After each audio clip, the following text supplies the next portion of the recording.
Hello and welcome back to the Senior Detectives Play the Posthumous Investigation with myself, Beware the Blobber, and my co-host, Miss Morrigan Nightshade. Hello, hello. We finished the second section of the game, and we're still uncovering more potential suspects to our slight fright about how long this is going to be. But let's get to it.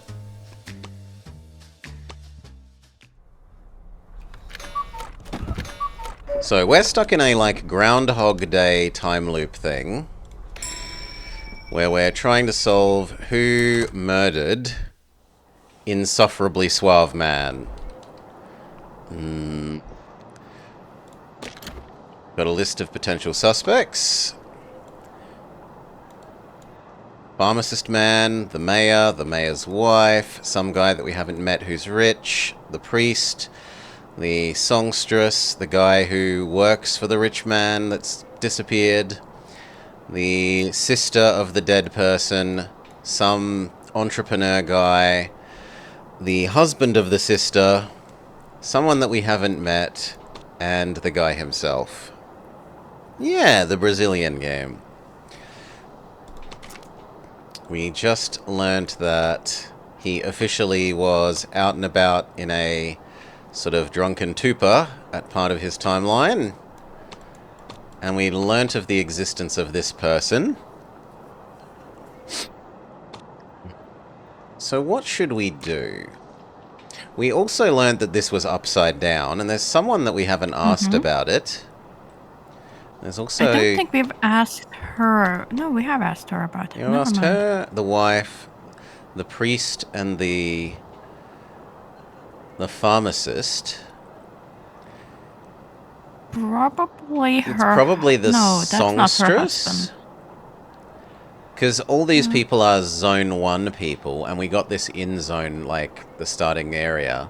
So I'd believe that might be the songstress, based on that. Technically, the wife isn't in Zone 1. We couldn't talk to her until Zone 2. No, she's in Zone 1. She appears in the bakery, and she also gets into the fight with the sister. Yeah, but like other people, she wasn't actually able to. She's not like be talkable. Investigated. Yeah, she's just walking around in the background. We've also got to talk to a lot of more people about the newspaper. And a couple more people about the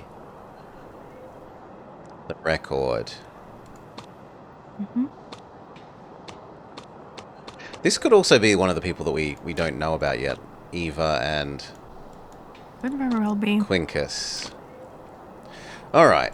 Do you have anything that you want us to do, Maury? Where was it that we could find Eva? We don't know. I don't think we know. Who could tell us more about her? So maybe now that we know that she exists, we can ask people about her? Maybe. So... are we doing our usual collect stuff for this? Yeah, sure. It's always good to have them around. And are we giving it to Mayor Man? Or are we giving it to Pharmacy Man? Let's keep it for Pharmacy Man in case we need the key or something real quick. Mine. Next. Cheese bread.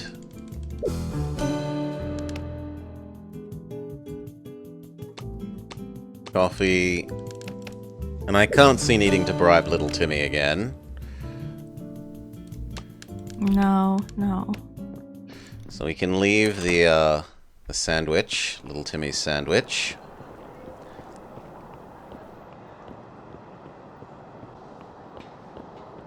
You. Can you tell me about Eva?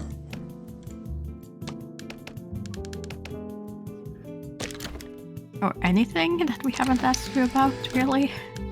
What can you tell me about Eva? What's it like to be her aunt? Don't be so foolish. Eva's not my niece. She doesn't have the Cubus noble blood. She is in reality only Coltram's niece, the daughter of his deceased brother, may he rest in peace. Poor girl lost her father to all that smoke from the factories. Tragic, just misery. It mustn't have been easy. No, even more so after the end of her relationship with my brother. Looks like we've technically asked this before, but then why were you showing us that we hadn't... Oh no, it was a tick box. It's just we don't know her face. Any clues? No, we've done all of everything with you. Okay. Okay. Pharmacist man.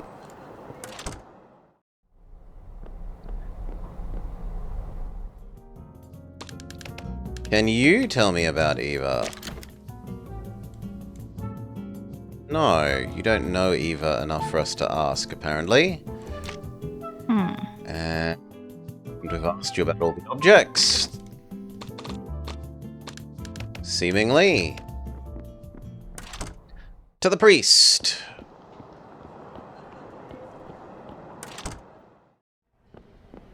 Doing the rounds. Ooh. I don't remember this. Well, this is new. For us, at least. Gonna be lady? Sure. Bless me, Padre. You must already know why I'm here. But of course, my lady. We're going to talk about... Yes, Padre. I miss him badly. I didn't think it would be this hard. Boop. Seems like a part of me is missing. Be at peace, my child. Believe that God is watching over him. That isn't enough. Wow. I want assurance as well. I'm assurance that he's well. Assurance? What are priests for if not to measure men's place in heaven? And don't tell me it's too late. I want my baby to be well taken care of. But... Farewell, Padre Quirrell. Sure, and God bless you. Straight to the point. Interrogate. Nope, he's not willing to talk about anyone else, and we've already asked you about everything we can. Do we yoink the necklace while we're here? We can't. We know we can. I always expect he has to be in the confessional before it will let us yoink that, but that isn't true. I think there's still some people we need to ask about the necklace. I think so. I think there were some we hadn't asked. Well then, if that's everyone here... Downtown or to the harbour? The harbour probably has more, like... It's the more recent thing. It is. So it's the more likely, But we maybe... haven't asked the guy with the coffee about the new people, have we? No, we have not. Ooh. There's a new eavesdrop. The doctor? I mean, to what do I owe the honor of your presence? I can see that you're somewhat anxious. I can suggest a treatment at my institution. No, thank you very much. By the way, did you consider my proposal? This is precisely the reason for my honorary presence. We can classify the situation as classic IP. I beg your pardon, what does that mean? Irrefutable proposal. There's no option but to accept it. So do we have an agreement? Positive. I'll get one of the rooms ready for you. He's going to get cured of his 13-ophobia? Maybe? I hope so. I hope that it's him and not his wife he's planning to lock in. He's planning to make his wife stay in the mental institution. Maybe we should scare these seagulls away right away, since the sailor did have that thing that he needed to get rid of those.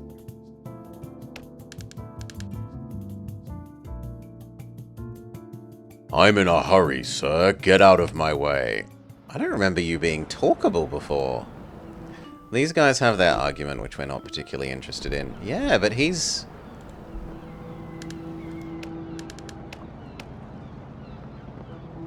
So, you want... Shoo the pigeons in the park.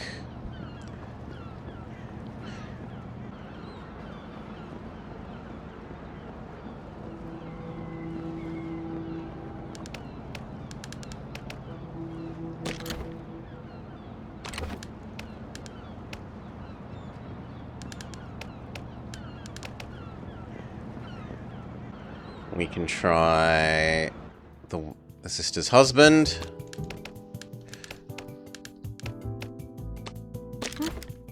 We haven't asked him about Eva. Let's talk about Eva. What do you have to say about her? Eva's my little girl. Ever since she lost her dad, I take care of her as if she were my own daughter. We all need someone to call father. I'd like to know some other things, Cottram. About Eva?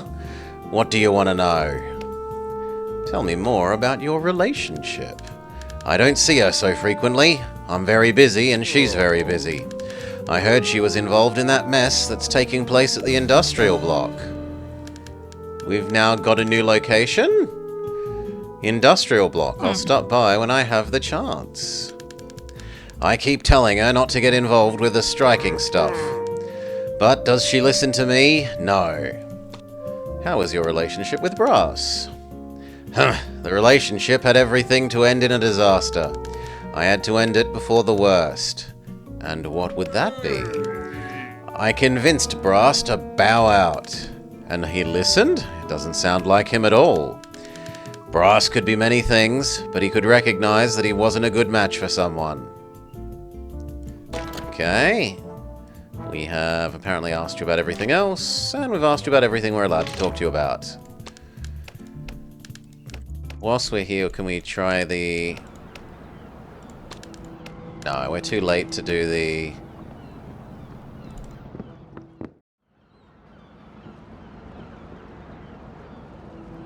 What do you mean I can't get in? They stole that thing from me. Here he is. Can we ask you about... No, nothing new. We can ask you about the letter that you sent. About the content of your letter to Rubio. You have absolutely no business here. You sound resentful. And it sounds to me that we have a male thief at large. But I believe this is your job, isn't it? I'll tell you this. Everything in that letter is nothing but an honest concern from one friend to another. I see. So you must be a very trustworthy friend. Okay, that wasn't very much. Actually, I should see if you... No, that was the only item we could talk to you about, so... Unless we're meant to sit here and listen for you to remember the password. I don't think so.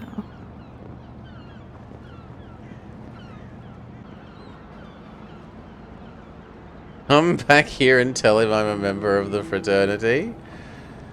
Do we want to check out the new area? Yeah, sure. We have no reason why we shouldn't. Louise.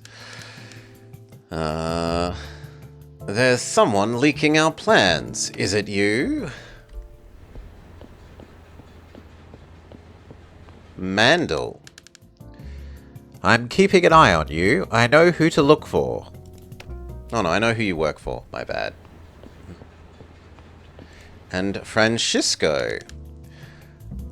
What happened earlier today is a pity, but we can't be overwhelmed.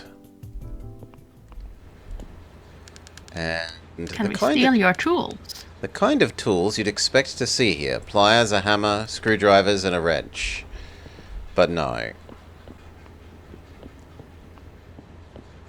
Alright, and what about the other direction?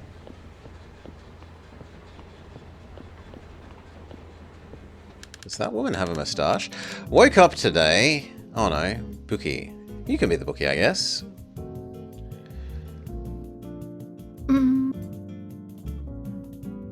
Woke up today. today and felt a bit of luck. Don't ignore the signs. Maybe you should bet in the buck. He doesn't have much to say, and...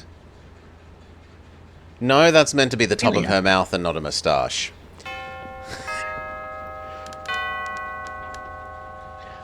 Zaratini Real Estate Agency, 2nd floor. Mr. Santiago, lawyer, 4th floor. Nothing for me here.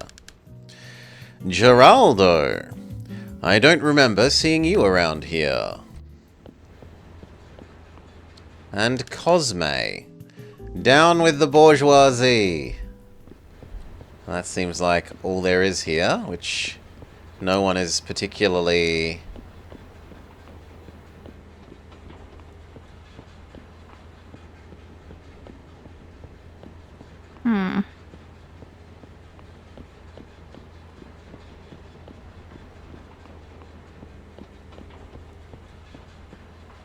Seems strange that nothing would be happening here. But Cottram is here now.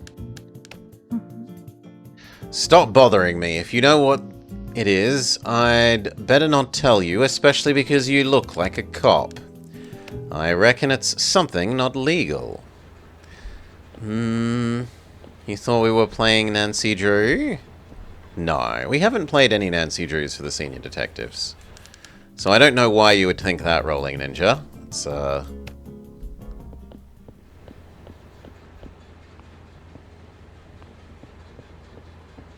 And Coffee Guy will already be asleep.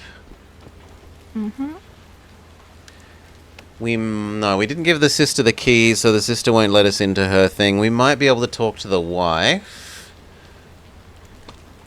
Not this late. She will already be at the docks. Would she be kicking us out this early?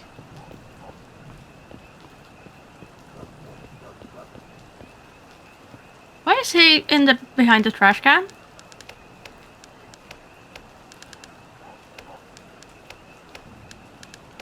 Oh, she will.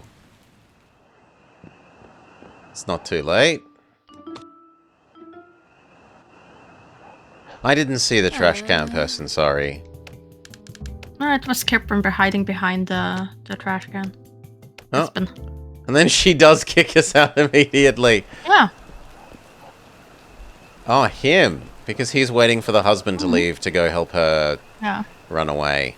Well, he's waiting for both of them. Can you enter now? Or does he lock the door behind him?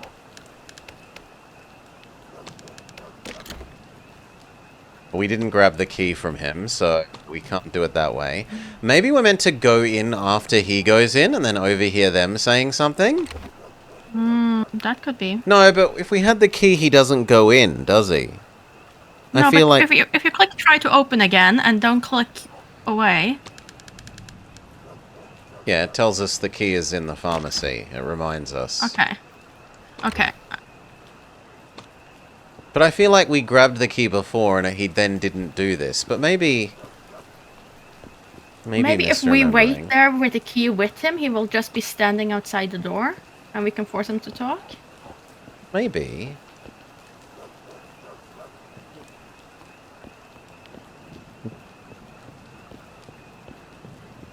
And then there's the house that we don't know who's here. Other than Grumpy Punch, the guy who punches people. No, I can't think of anything else to do today, so do we just grab the coffee and then talk to Dog Man? Yeah, I think so. Yeah. So not really much of... Also, just grab everything from the cafe and head to the workers area early in the morning to see if we can find that missing person. Okay. Oh, apparently we did find something?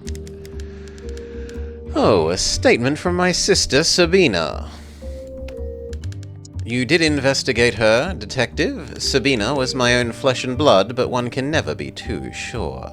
Those closest to us are the ones who know all of our weaknesses.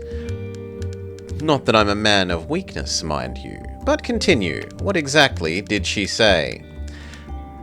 Fights are common in all families, but Cottram would never hurt Brass. Accidents do happen, though. Haha, what did I tell you, my boy?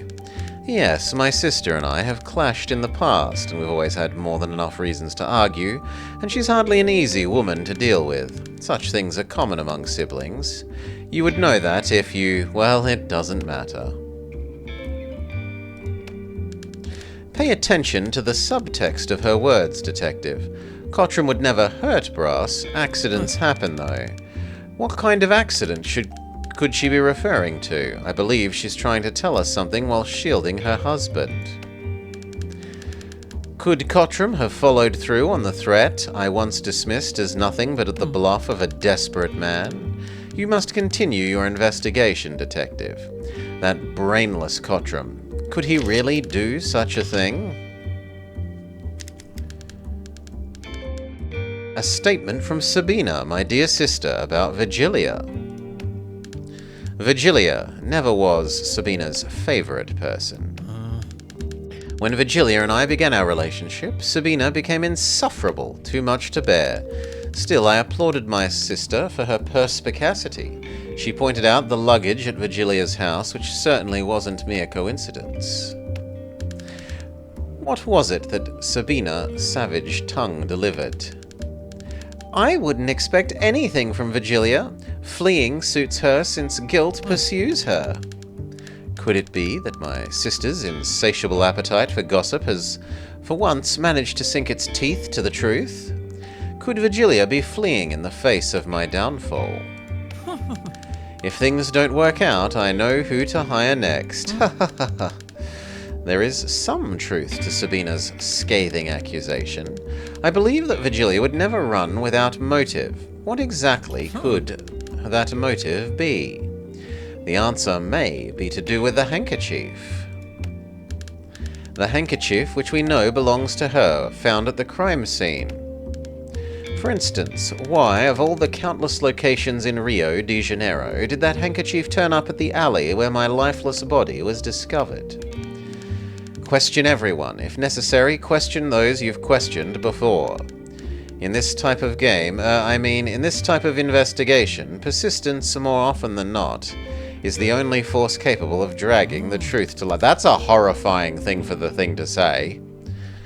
Could it be that Vigilia has something to do with my demise? First, Crispin claims that his cousin is very capable of defending himself. Next, she observes that Vigilia was on the verge of fleeing, seemingly prepared to leave the city, a behavior that could be described only as highly suspicious. Press on with the investigation. It seems that Vigilia might, in fact, have had a hand in my demise. It is horrifying for the game to maybe say you need to talk to people about the same thing again. Yes. I hope that isn't really a thing. I don't want to have to re-rub every object on every person again. So you wanted us to go grab all the foods and then head straight to the new area. But yeah, because the guy with the dog will have to wait outside of its house for quite some time anyway before we let in.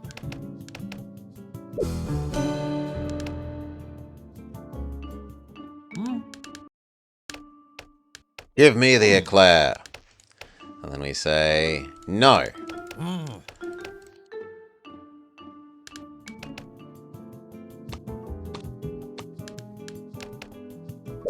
Being a detective is like being a cat. And then coffee.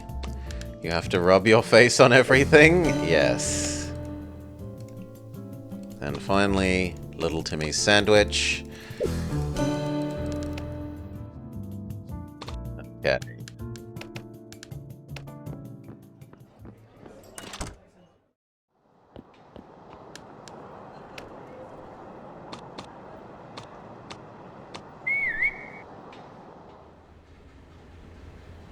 And then what do you want us to look at here? I wanted us to see if we could find Eva here, since she's supposed to be here in the morning.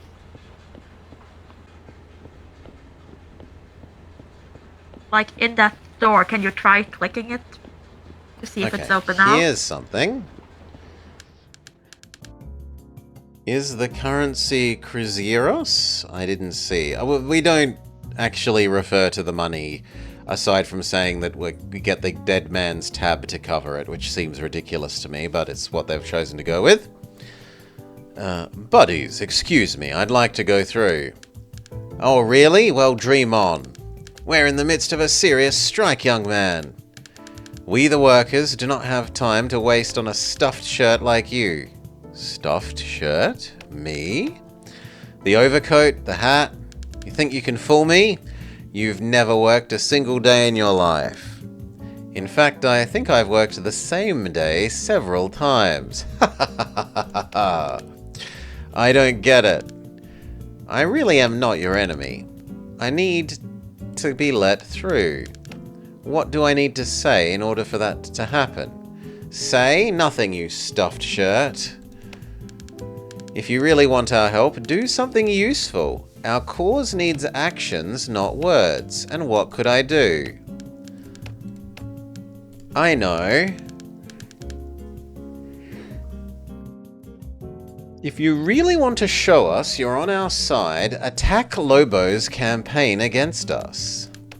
The enemy of our enemy is our friend, isn't that what we say? Some people say a lot of things. Yeah, you stuffed shirt. Lobo spread a series of posters against our strike downtown. If you want to go through, bring us 3 posters. Then we might. 3 posters. That's it. You have until 2:30. After that, I'll be late. They're striking, Rolling Ninja. Not working is kind of the MO. Let's see if we can do it. Then no, we're not allowed past. Mori wants us to go back to the other thing and see if the door changes.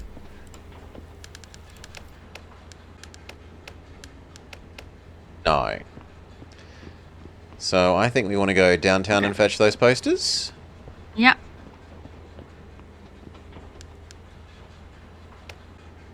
They're just being lazy.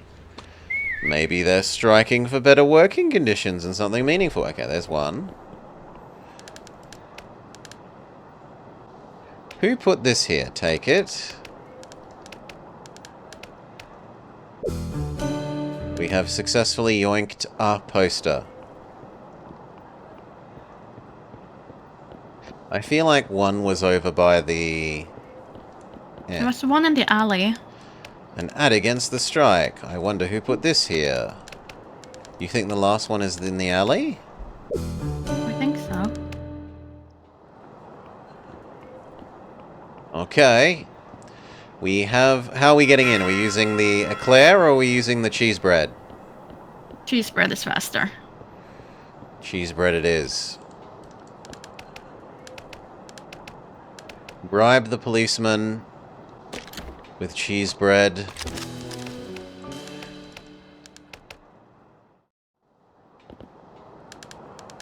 No, it's a singing poster. Hmm. Okay, it was just their workman poster was in here. Yeah.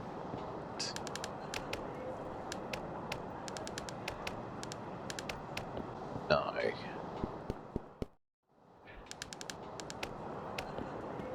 Is there one by the church?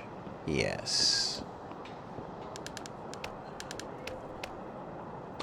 Okay, take it. Go back to the striking people. Ooh. Well, well, well, what's all this then? If it isn't one of those troublemakers. Wait, officer, I can explain. Defend, confront, or fake identity.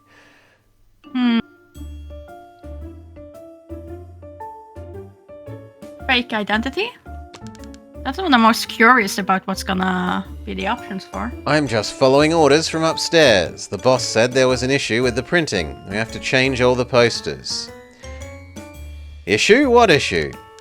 What do you mean, what issue? The typography is hideous. Look at the curling. Lobo said if the posters are kept up for even 1 more minute, we're all doomed. He did? Yes. And then he said to vote for him. That does sound like him. Well, go on. If I see one of them, I'll rip them down too. That's the spirit. Oh, well done, Maury. So we go back to the industrial block and we see if we can now get past these guys. I brought you some posters. I hope that you have fun with them. Well, well, the stuffed shirt sort of has a flair for it. Was it difficult? The police officers downtown didn't keep a tab on you, did they? I have a flair for it, as you say. You do. I guess I have to send you on another special mission. You'll fetch some merchandise. I already told you, stop messing with the newbies. Let him through. Eva? We were only kidding. Saved by the bell. You there, stuffed shirt, welcome to the cause. And we find out about the new person. Hello, Huzzah. Miss Eva? Yes, who's our... Oh, sorry. You want to be Eva? Either or. Yeah, I think you Sure, should be you Eva. sure you don't want to do another woman's voice? Yeah, I can live without more girls' voices.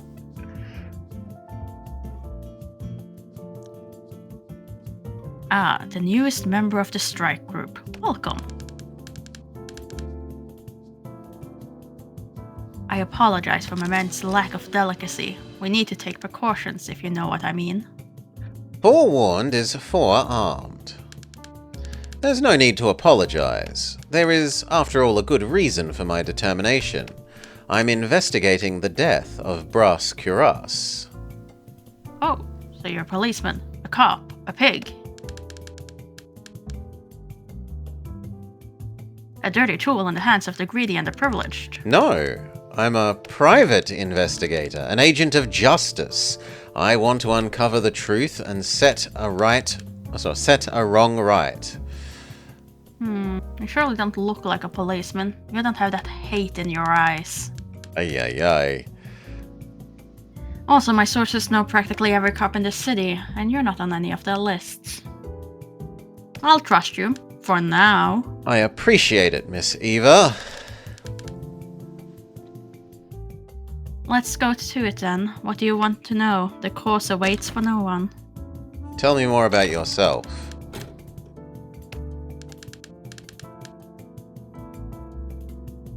I don't like talking about myself. I'm not that important.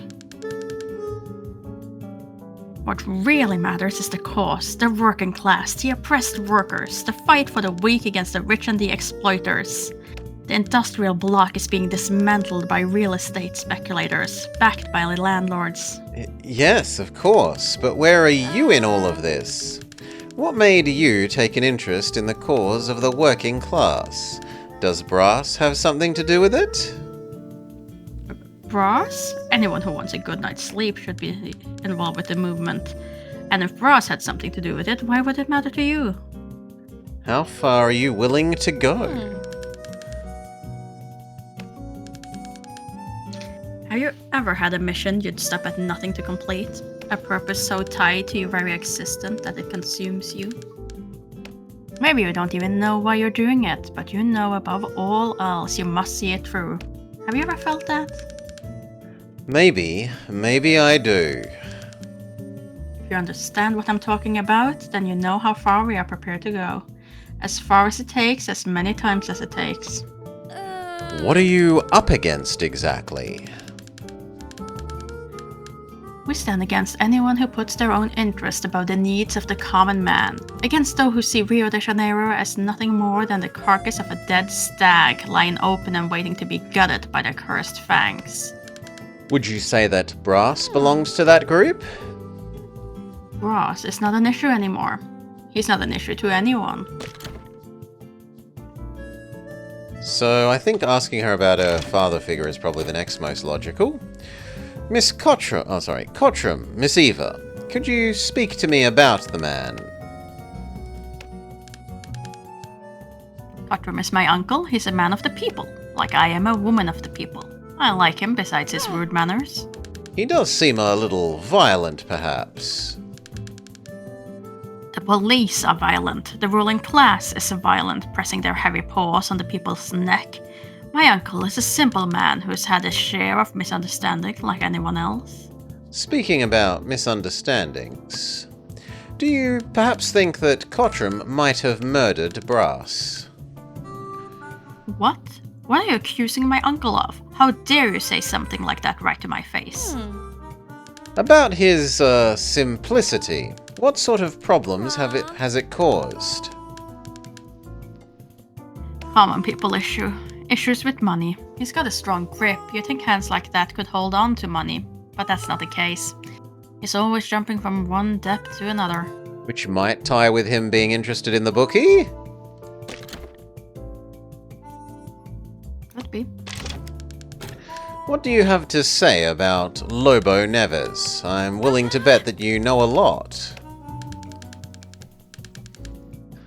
Ha, Lobo is the perfect symbol for the decaying ruling class, a glaring reflection of Rio's elite. An autocrat whose greatest concern is preserving his power and feeding his own greed, rather than serving the needs of the people. And to add insult to injury, the police protect them while they smother us with their fat paws, scrambling for scraps. It's times like this that I sure am glad that I'm not the police. And yet here you are, interrogating, sniffing. I trust your questions are strictly for the investigation, detective, and nothing more. Yes, Miss Eva, you can trust me. And then she Well, detective, it was nice chatting with you. kicks us away. But duty calls us, obligation compels us, necessity commands us. If you are truly our ally, as you claim to be, you will join our strike, won't you? Why do I feel like I don't really have a choice? Now let's see if your actions are as good as your word. Well, since I'm here... Good one, detective. My yawn was catching. My fellow workers. Our time is coming. Our movements have been growing day by day. We are united, if we remain faithful to each other, if we dedicate ourselves to our cause, no one can stop us. Oh, but I can. Beautiful words, girl, but they are empty ones. Secretary of State Lobo Neves can and will put an end to this horrendous mess. Men, catch the troublemaker. Won't you dare lay your filthy hands on me? I'm assuming that's don't you dare, not won't you dare. Don't worry about it, girlie. The Casa Verde staff will change your hairstyle as soon as you get there.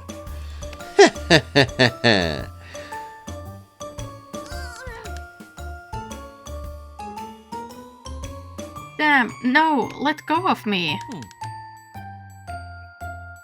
Don't let her accomplice escape either. Hey, no, you can't do this to me. I have a case to solve. Does this end the day?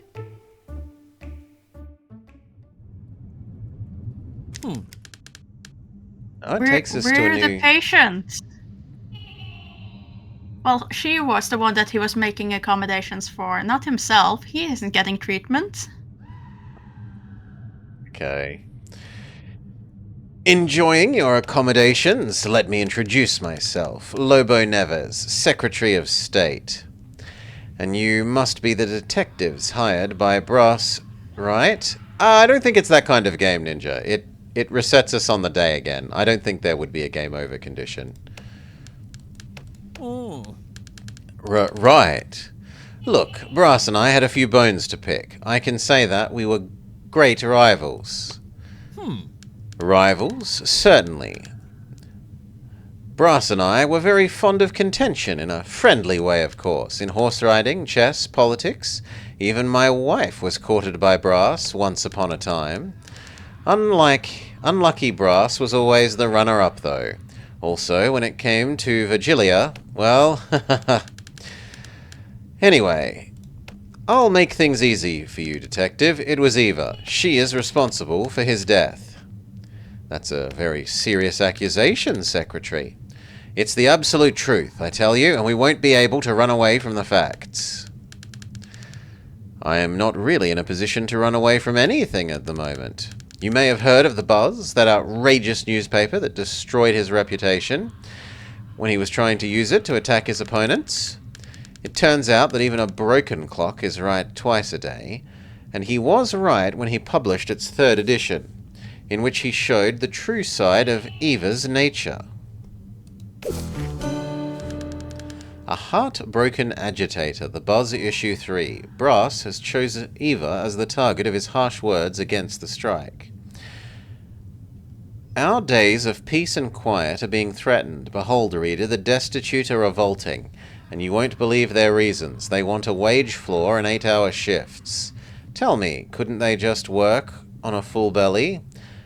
They don't, because an agitator with marital problems uses the workers' movement to distract herself from the pain of a broken heart. I suspect that behind all of this there is some kind of obscure funding. Are you hinting that the publication motivated Eva to murder Brass in revenge? As mighty, presumably, as the pen may be, sometimes the sword can be more effective. Eva and her ideas are dangerous. Her only goal is to attack us. I don't doubt that Brass's death was a result of it. These are empty accusations, Mr. Neves. When made by you, even more so. Do you have any evidence supporting your claims? Well, let's just say I have access to what Eva secretly says to her accomplices. My men are everywhere, Detective. Also next to Eva. And she doesn't even suspect a thing. Right, an infiltrator. Can I leave now? So that I can ask a question of her, of course? There's no need to hurry. Eva is also incarcerated. I mean, admitted here at Casa Verde. You two will have plenty of time to talk. See you soon, Detective. Whenever that may be. It's the end of the rope for me today. Goodbye, sandwich.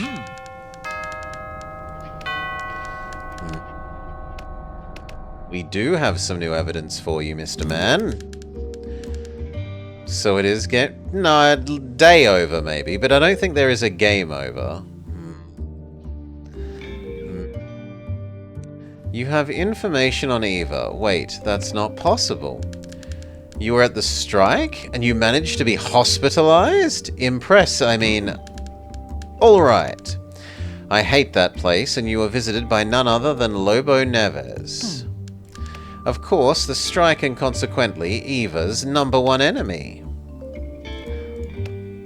Yeah, and supposedly it's meant to be based on the works of a famous Brazilian writer, Rolling Ninja, although I'm not aware of them. Uncultured swine that I am. His Excellency, the Secretary of State, mentioned one of my newspaper issues? Ha! I would never have imagined the scoundrel using my newspaper as an argument. As wretched as... A wretch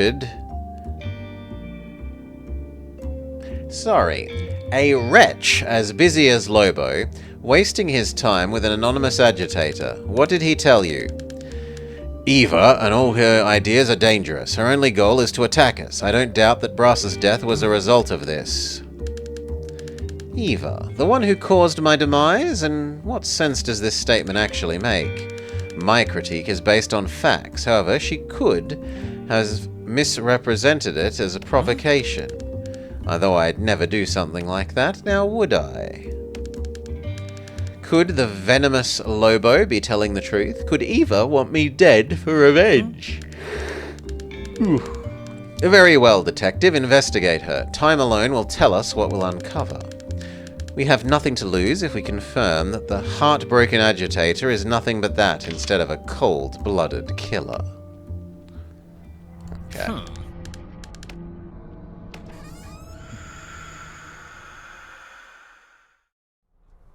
Coffee Man today? Yeah, let's do Coffee Man today then. Or do we finish off the other couple of things that we couldn't ask Eva because time ran out? Well, the question is, do we then visit her because we got a new location now as well? I kind of want to do Coffee Man myself and just knock him off. Let's do Coffee Man then, and we can try to just get everything from this place, because we might need one of them to get into the asylum. And give him the eclair. Make him like us today, and then he might not send us into the asylum.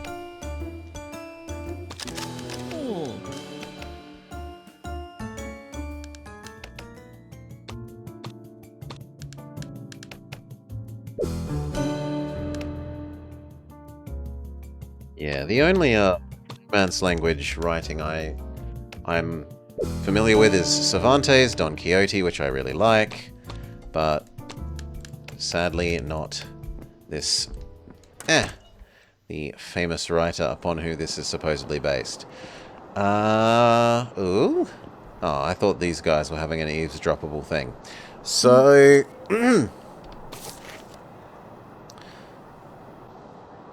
do we see if they're going to force us to do the posters every time? I kind of want to know about that. Oh, I was just thinking we go straight to the asylum once she has been arrested. And don't get arrested ourselves, we just visit.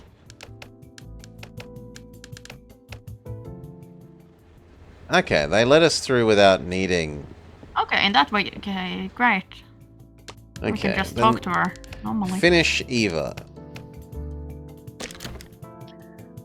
So the only one left for people is Brass. Miss, I'd like to talk to you about the late Brass Kubus. What can you tell me about him? I know this is a main subject and the goal of your investigation, but I am not ready to talk about him. I may cooperate with you on other matters, but don't ask me directly about Brass. Okay, what about the newspaper? I'd like your opinions on the 3rd issue of The Buzz. That issue. The issue is the clearest, most blatant sign that the ruling class has been stepping up its attack on the working class. And in this case, a direct attack on me, meant to undermine the leadership of the movement, and by doing so, weakening the movement as a whole. Oh, there's no doubt about it, Miss Eva. And since we're on the subject, I believe there are other forces weakening your movement. Other forces? What do you mean? Detective, don't hide anything from me. There are many lives at stake in all of this. It's come to my knowledge that someone has infiltrated the strikers. Someone that works for Lobo. Who? Betrayer, scoundrel, rogue. Who is this person? Tell me, Detective, I will sort this out. I don't yet have that specific information, but you should look into it for your own good.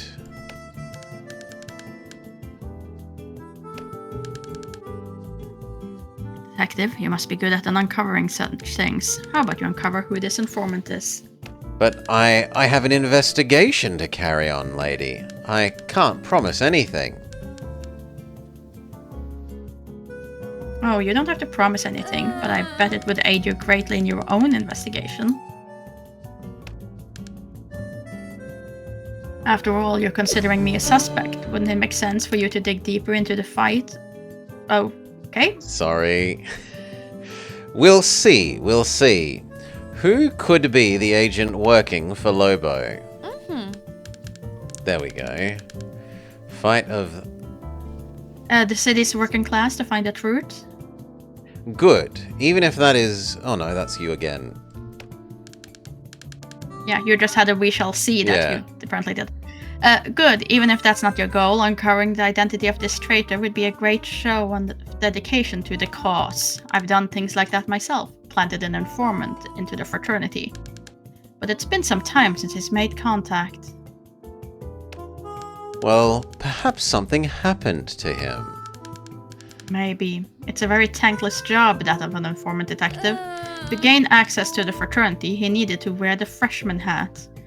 Must have weighted greatly on his head, the symbol of the privilege of the elite. A hat? Ridiculous. That's exactly right, it's ridiculous, and that's how they differentiate themselves in there.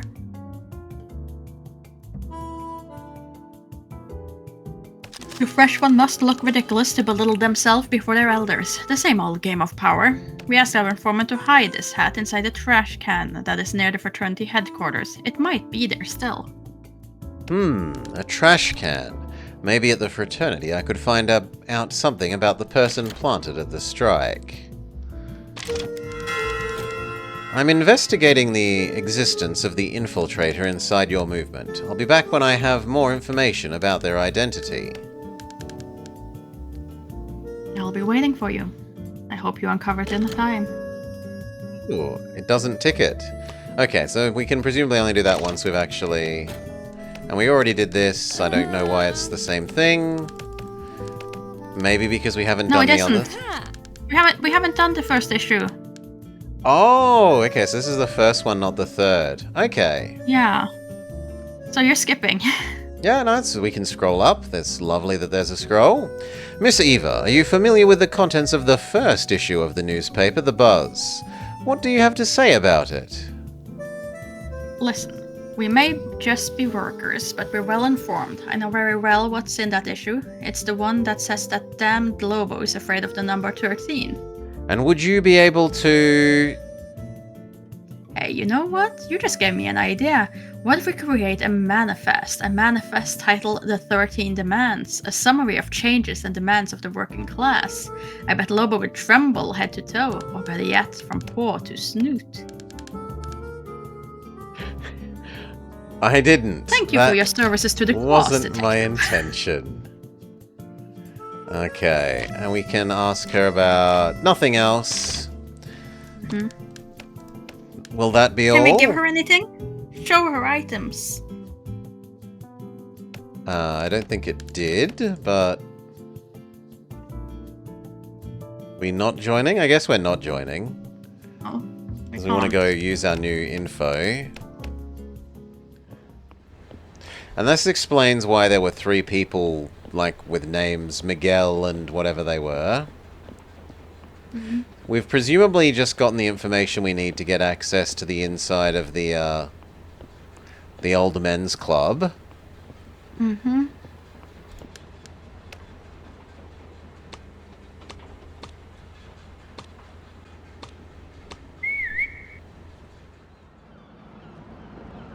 Which is that an ugly hat is hidden in the trash over here.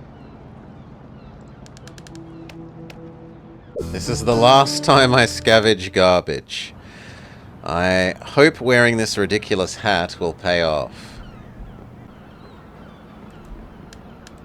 I'm not convinced. On the scale of ridiculous hat, that hat isn't the most ridiculous hat. You like the fez? Is this enough? I don't say that I like the fez, but it's not the most ridiculous hat they could wear and force him to wear. My sincerest apologies, sir. I didn't realize that it was you. I see. Now let me through, please. Of course, this way. You have a feeling the 13 Demands is a historical document? Maybe. A level 4 member. Hello, fellow. Fellow? When did we start referring to each other like that? Wait, I don't think I've seen you here before. Are you new? Yes, I had a problem with my application. Well, that's fine. Perfect timing. I can't wait to share a top secret, but I didn't want to tell it to any of the old members. I might get into trouble. No one knows me. I'm all ears. It's about the strike. I heard that Lobo has an infiltrator among the protesters. That the infiltrator arrives in the early hours to not raise suspicion. He's been in the industrial block since early this morning. The early bird catches the worm, after all. We will have to wait and see. From what I know of the Unionists, they're not usually merciful to scabs, let alone to traitors. But I've already said too much. See you soon, fellow. Level 7 member. Busy day at the fraternity? It happens sometimes. I like it this way rather than when it's empty. When there's no one else here, the place feels creepy. There's no one to talk to. It seems like everyone is talking about the strike. I heard Lobo has put someone in amongst the infiltrators. It could just be a rumor. Yeah, I've heard that too. I don't know what you've heard. Not much. What about you? I've heard the infiltrators don't spare efforts to look like a working class man. They say he wears a black beret the whole time. Oh no. I'm not sure how much this helps him to mingle, but couldn't do any harm. Who knows? It'd be interesting to be disguised as a manual worker, even the life of the streets. The life of the streets. Even if only for a day or two. I don't think I could possibly do that, though. How about you? Few of them chose it as their profession out of aptitude. See you around. Do we need a third hint? I'm surprised we don't need a third hint. Hello? And what's all this about a strike, huh, old boy? They're all tramps. If they used a quarter of the energy they devote to the protesting to do their job. But no. I heard that it will end quickly, though. It seems that Lobo has an infiltrator among the strikers. Yeah, I heard that too. Though I don't know if it's true, what I heard from him sounded like a fib.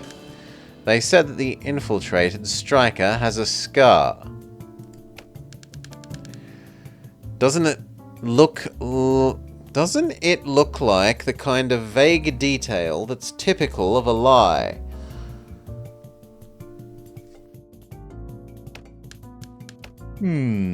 Perhaps. Do you think I can have a word with this infiltrator? So that I can congratulate him for his services to the fraternity. Well, you just need to have the guts to search for him at the industrial block. There must be 4 or 5 types there that fit the description.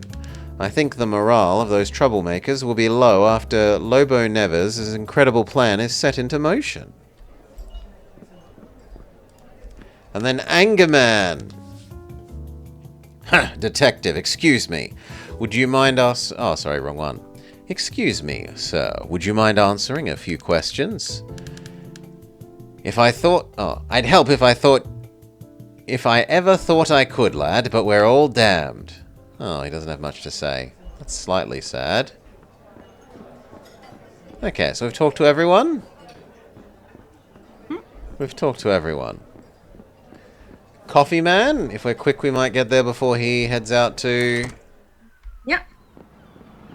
Because it seems we need to be bright and early at the protest. Oh, the seagull takes his hat. Seagull?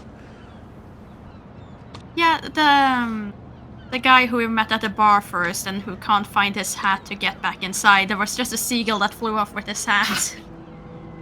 Bless you, doggo. So we want... You. Noble Park.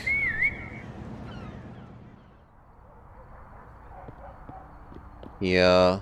He's pretty far away as well, so I didn't think his sneeze would be caught by the mic, honestly.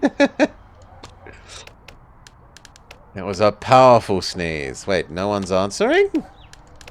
Too late already. What if we offer you coffee? No. Womp womp, too late, seemingly. Oh yeah, he's going off there.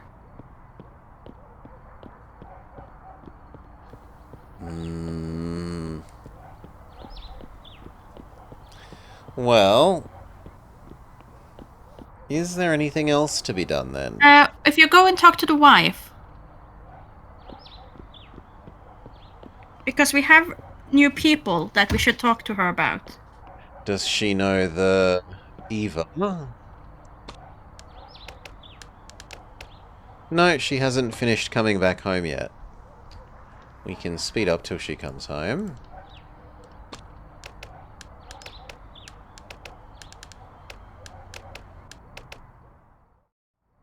And we maybe can confront her about the The luggage? Yeah.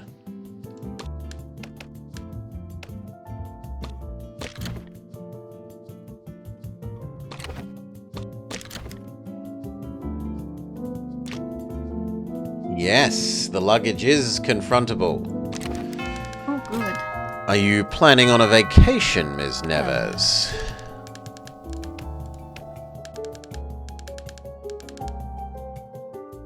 Vacation? What an absurd question. A lady never goes on vacation. Why do you ask? I couldn't help but notice your packed luggage. If it's not a vacation and you're grieving, then what is the purpose of your trip? But how did you... It doesn't matter. Enough of this foolishness, detective. How do you know the luggage is mine? Well, they are in your residence. Don't jump to conclusion without proof. They can belong to someone who's visiting us, for example. Actually, I'm the one who should be asking questions. How did you invade my residence and snoop around? Ms. Neves, I didn't mean to... I know, you're in league with that hag, Sabina, aren't you? I don't care anymore. I'm tired of living keeping up appearances. Go tell her, probably, what you've discovered. You know, if you abandon the city, it'll be considered an escape, and suspicions will be raised against you.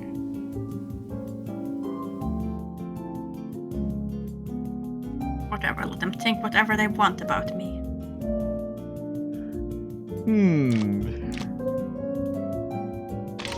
And then that's it. Suspects? Did you look at suspects? Yeah, it was the same. All tick box. Okay, so we can't even ask her about Ava. That's strange. Yeah, she doesn't know Ava.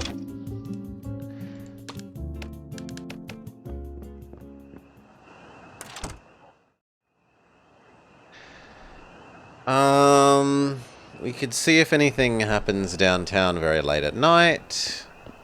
We can go over and ask the sister of the deceased if, We didn't give her the key, so she's not going to let us in the house now. Oh, yeah, true. Have we asked... Who haven't we asked in a while? Coffee Man. And... Yeah. That's about it. Have we asked, What the we father? can...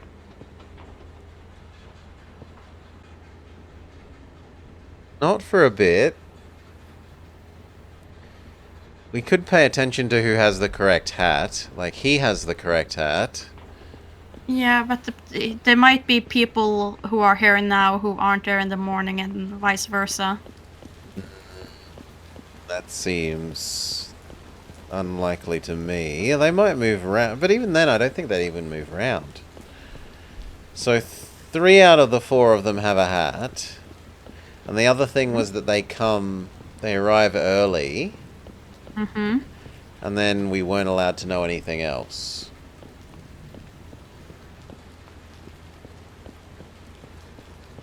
Had to just talk to them.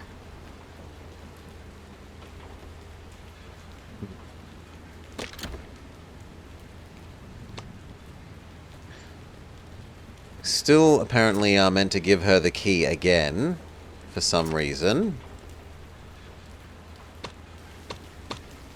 Mm-hmm.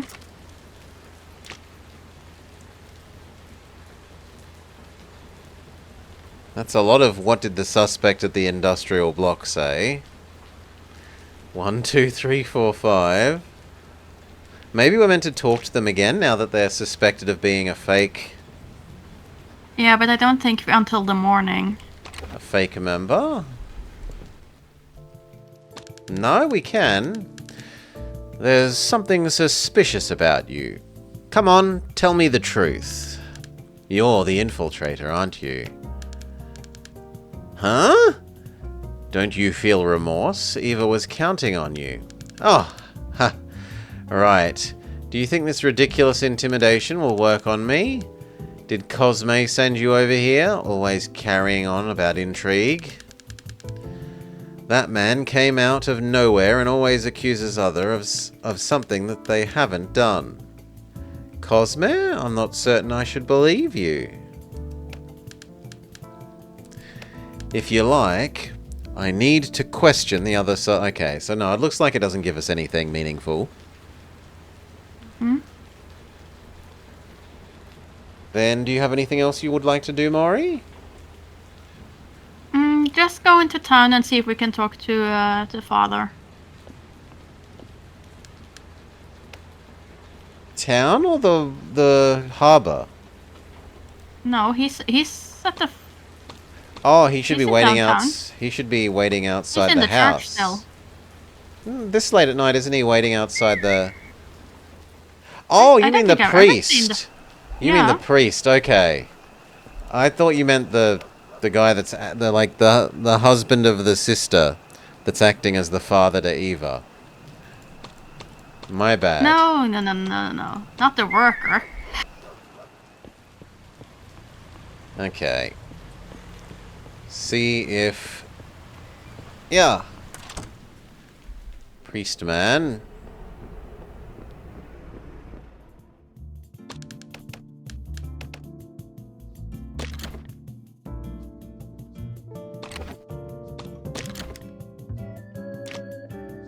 Nope.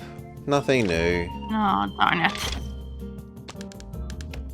Okay, because it's too late for us to really get to talk to anyone at the club, I think. Yeah. I don't think I can even walk over there in time.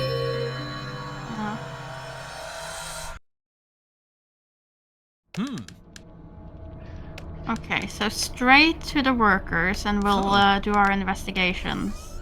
Okay.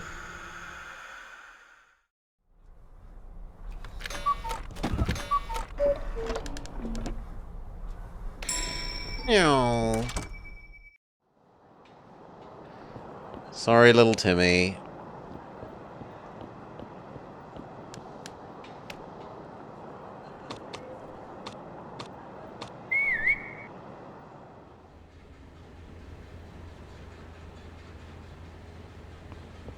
Okay.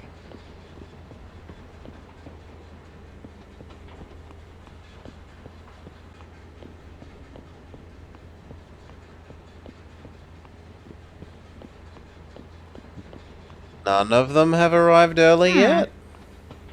They were all in the strike cluster, so how do we get around that?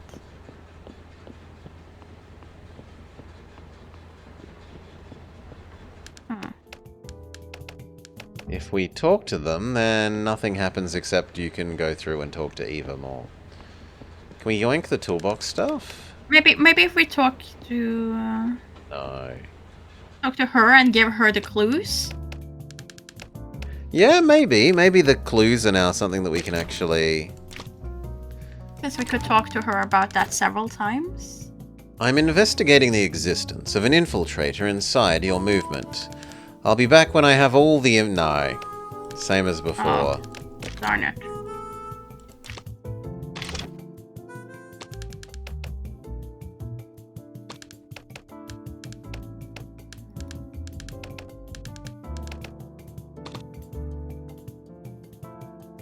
Don't join, I guess.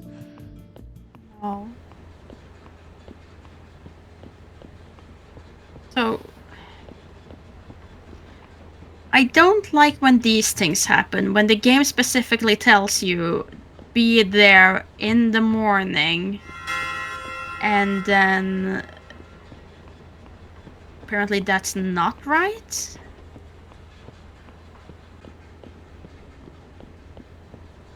Unless, Yeah. did we... It was here, wasn't it? It wasn't at the harbor.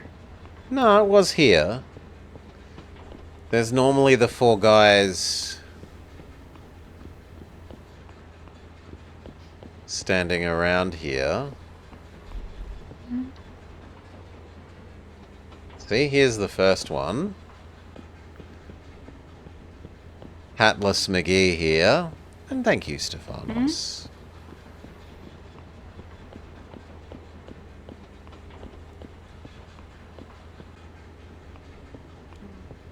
Rest is just still not showing up. And it can't be him because he has no hat. Can you still talk to him? Can he still No, potentially he's tell anything? Yeah. currently being a background person. Maybe he's a background person that just looks like one of the others and I am mistaken.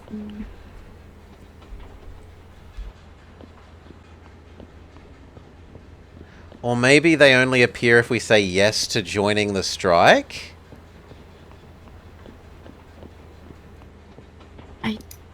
It seems doubtful, but you never know. He's back here. He gets her arrested. We either use heh or k.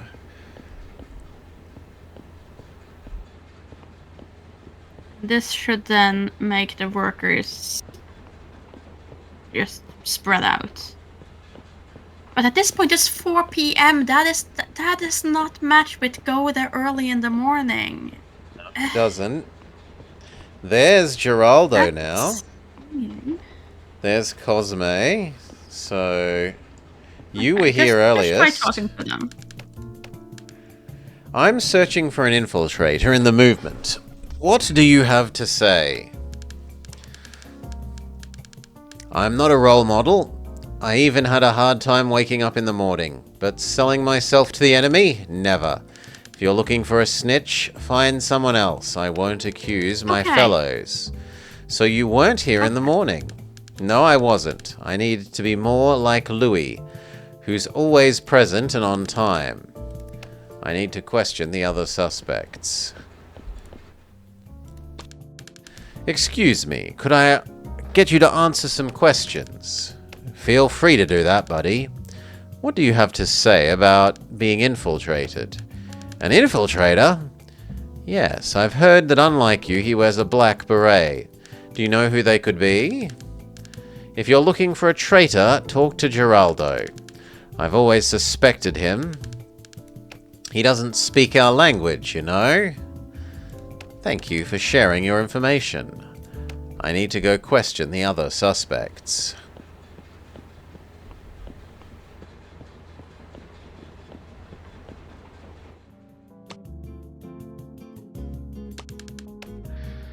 There's something suspicious about you.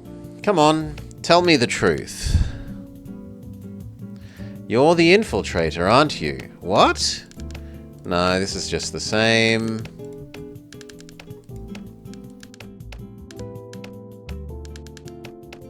Yeah, go question the others. Excuse me, could I get you to answer some questions? Get off my back. I don't like people like you. Hey, buddy. Help me here. You have a friendly face, despite the scar. To begin with, I have no scar, and this is a grease stain, not that I'm as careless as the others. Have you noticed anything different among the other strikers lately? Even if I had, I'd never tell you. Yeah, it looks like maybe they only talk to us properly if we're inside, like, one of them. I'm trying to find out if there's an infiltrator. Why should I trust you? How can I be sure that you're not the infiltrator? Maybe it's Geraldo. That loser always wakes up late and never comes here in the morning. For someone who didn't want... they still give us info. For someone who didn't want to say anything, you've helped me a lot. Thank you. So, not Geraldo. You already knew. Do I look like an information clerk? Scars and workers are almost inseparable, but not for Manuel, who has always been very careful. Now, a black beret like this new stylish one of mine is for those who are stylish, or attentive to their belongings, unlike the foolish Cosme, who would let a seagull steal his. Ha ha ha ha ha.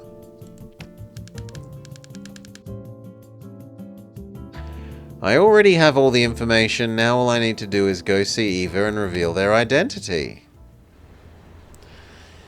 Are we meant to take that the seagull stealing means that that's the person that is the infiltrator, even though they don't have a hat? Because the hat has been stolen by the bird that we know steals hats on the way out of the old man's club? No, I don't think so. I think we're supposed to give up, was it Louise who always came to early in the morning? If we go into our book and check.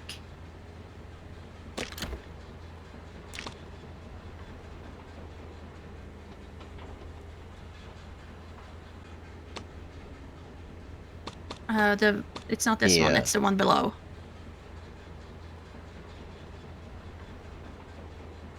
He always wears a black beret. Cosme doesn't wear one. So not Cosme. Manuel doesn't have a scar, but we don't know whether the scar is truth information or not. Louis... Yeah, they said the suspect has a scar, so we do know that that's a thing. No, but the guy that said that said it might just be a rumor, right?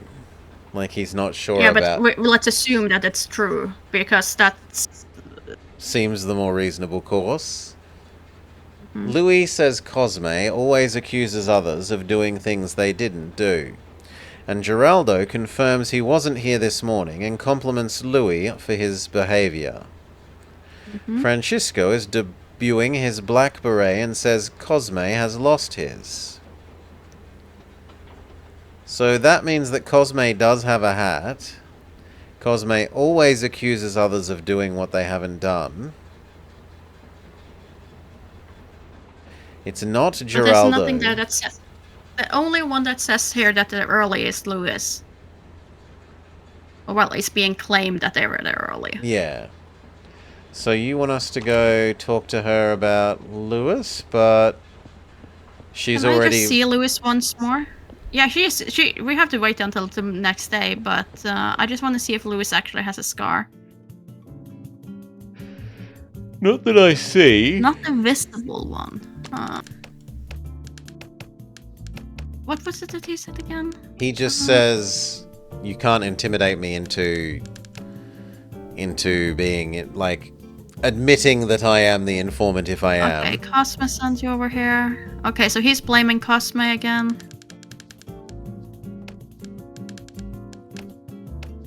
Yeah, he's the one that said the accuse.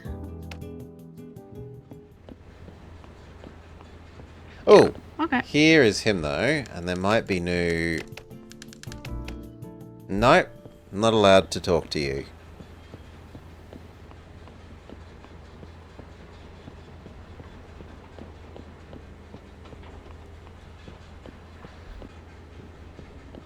We still haven't found out what the bookie actually is for. No, but I'm sure it's gonna come into play eventually. Anything else, or new day? New day. Okay, new day. Thoughts on who the lead suspect is? At the moment, I dislike the sister the most for... Like, she seems to have the most motivation. Multiple sources of motivation. Her husband not liking her brother because of dating the niece. She wants to be the sole, like, actually own the house and etc. She wants to be a, you know, member of the high society, and she can only do that by owning the house and being rich, etc.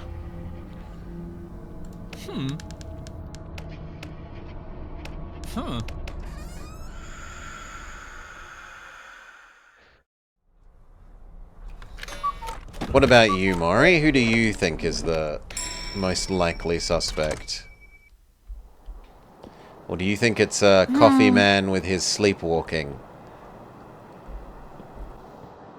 I'm unsure. I think it might be the pharmacist. He seems too sniveling to do anything to me.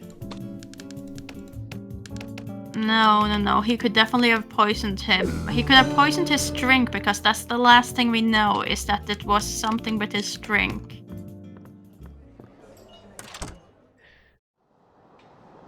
Like, he wasn't at peak condition when he was killed. He was very much dead drunk on his feet. So you wouldn't need much strength or anything to take him out. Here. Wait for the man to come back. Oh, I thought we were just going to give her the information about who we suspected first. Since that's in the morning before she gets arrested and we can't go into here before the dog is taken away. Sure, why not?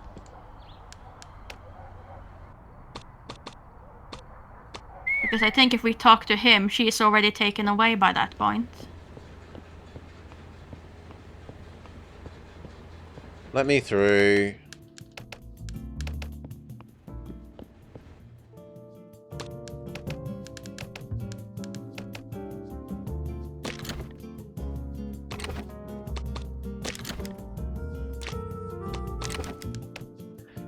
Miss Eva, I have all the information I need to point out to you who's the infiltrator. I have found out he has a scar on his face, always wears a black beret, and joins the strike early in the morning.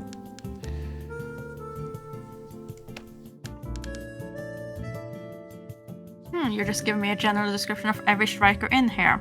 Come, tell me who's the spy. You want it to be Louis? I think that because he's the only one we've been confirmed is there in the morning.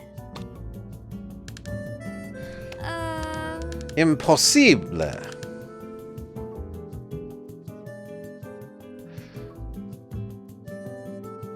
Impossible. Louis never leaves his post. He's the most loyal member of the strike. He's an example for everyone here. But he's the only one that was said to be there at the morning. So, do we say it's the guy that's accusing everyone else? The one that we actually know has a scar? I don't remember much about the other two. I don't even know anymore. I need to think more. No, you could have just gone through all of them. You want us to you're not brute getting force? punished for. I assumed you were gonna go for it. I assumed you would want us to go look at the people again. No, because they're not gonna tell us anything new.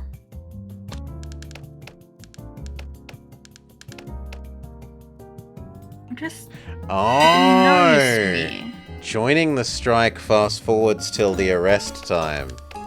Yeah. So you can't do that. Well, I didn't know that that would do that before now. It's fine. What's one more day?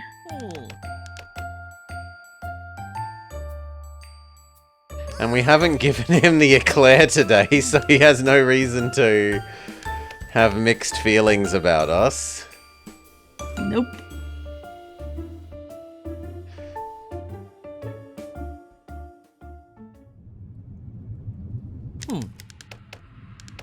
I think they would let us try all of them.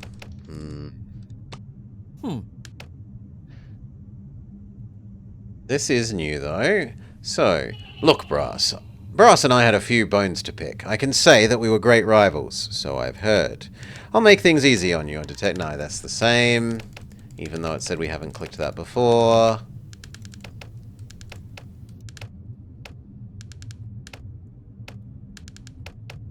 Oh. I have an infiltrator. Same as before. And then Time Warpo.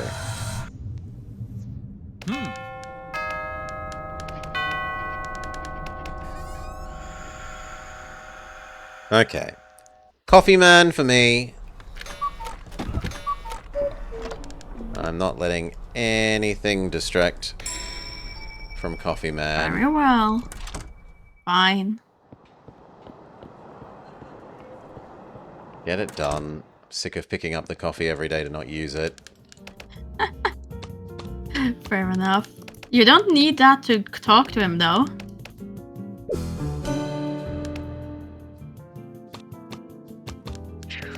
Coffee is just if you want him at the club at night. Where's the taxi rank?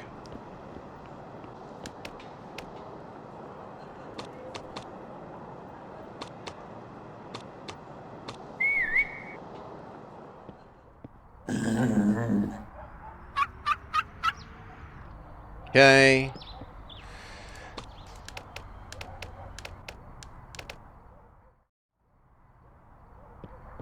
Hello.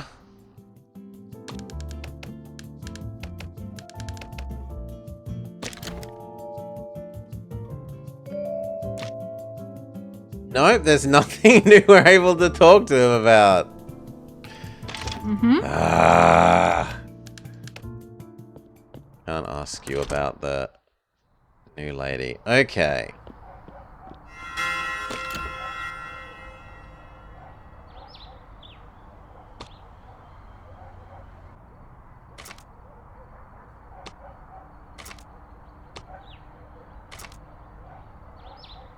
Get rid of all the exclamation marks.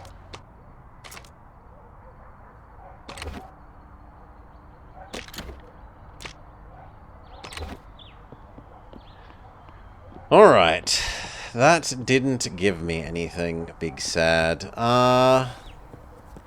Wait and see who else turns up early, or brute force through the things, or new area. New area. I just want to find a traitor. You So really want if, to... Okay, we can go back to here. I just want to get that thing done when it says that we have all the information we need, and by all means. No.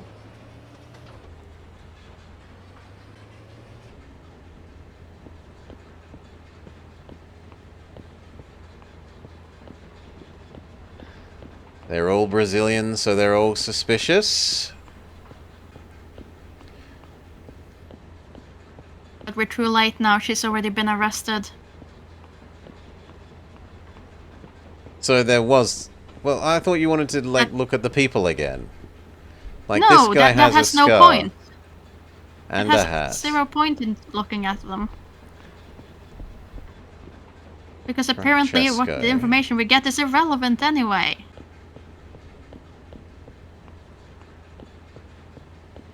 Only one person has said anything about being there in the morning, and it didn't Francesco matter. and Geraldo That annoys and me. Cosme.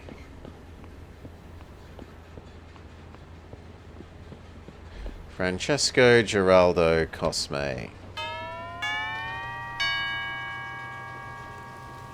It just annoys me when it's like, oh yeah, you're setting it up like it's a elimination puzzle, and then it's like, no, no, you're not.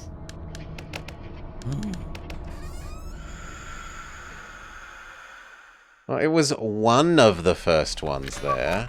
And I think we're meant to observe when they come, not trust them to talk about each other accurately. But they're all there. But they arrive at different They're times. at the strike. No, they don't. They do. Not in the morning. In the morning, they're all in a strike huddle. No, because someone arrives from the right. Right? If we stand here, they don't all move to the right from there. But now it's morning. It's no longer morning. It's 10 a.m. This is not morning. Before noon is morning, Maury. No. Yes. Not a working man. Not to a working man. How fortunate we were getting the information from not a working man then about their arrival time being early. It was from the old man's club. Alright, let's try the one who gets his hat stolen then. But you can't forward! You're gonna get her arrested before we even ask! So, Cosme.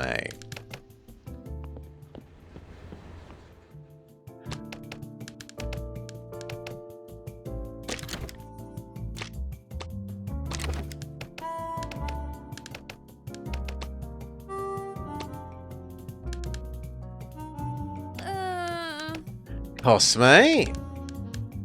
Cosme is the infiltrator.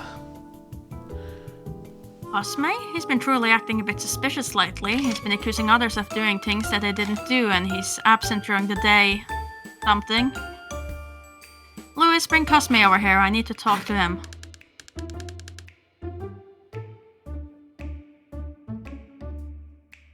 Oh, I gotta go.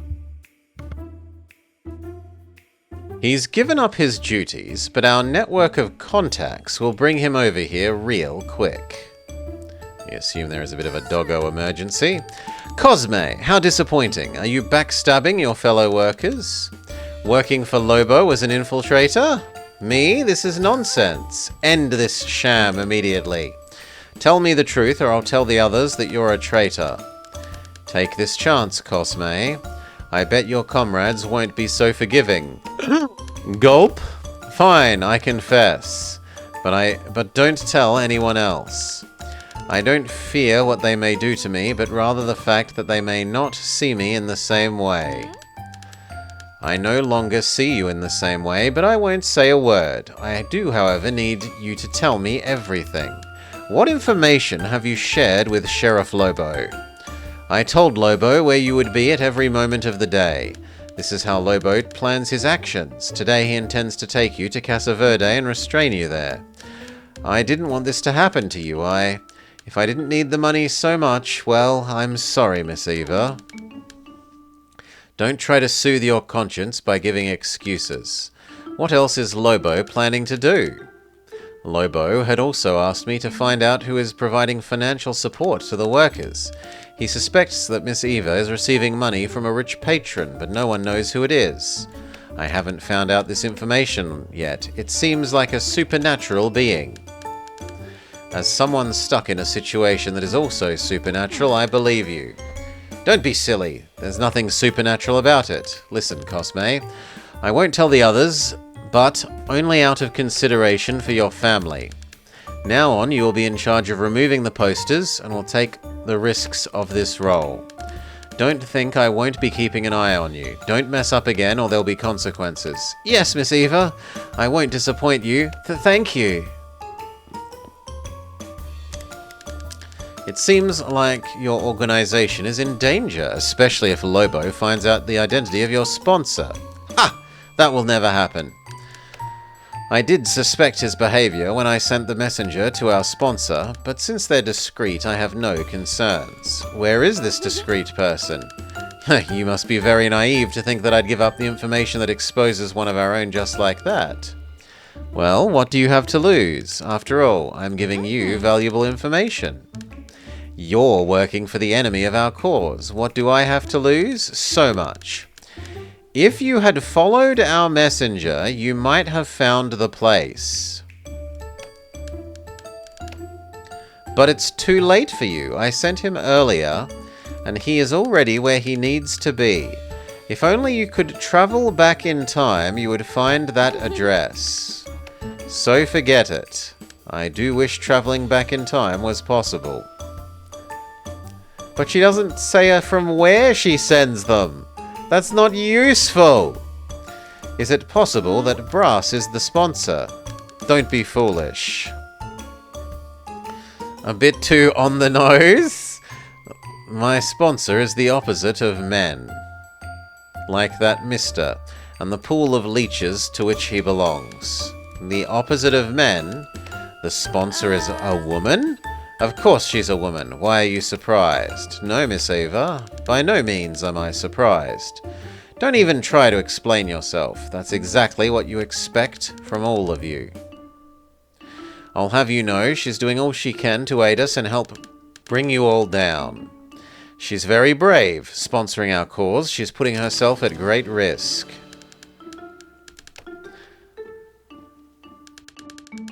She must be a person. We finally get her. With some sort, yeah, the lady that was with the father. Some sort of relevance in society if she had the means to keep herself in the shadows. You can take back over? Sure.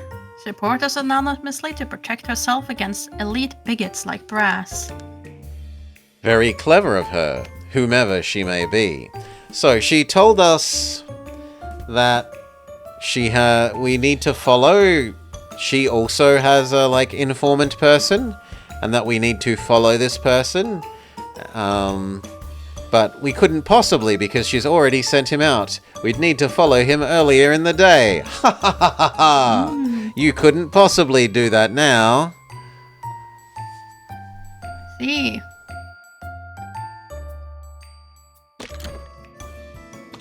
We ask more about the sponsor? Miss Eva, what can you tell me about your friend, the strike sponsor?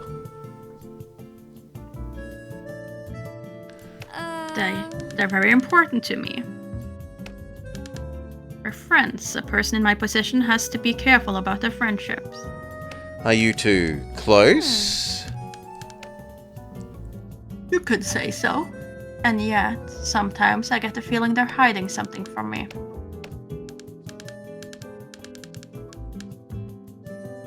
But who doesn't have secrets, right? Then again, I'm also suspicious. It's hard not to be thinking the way about everyone around me. But why am I telling you this?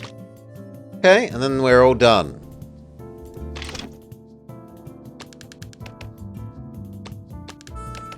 So she has nothing else for us.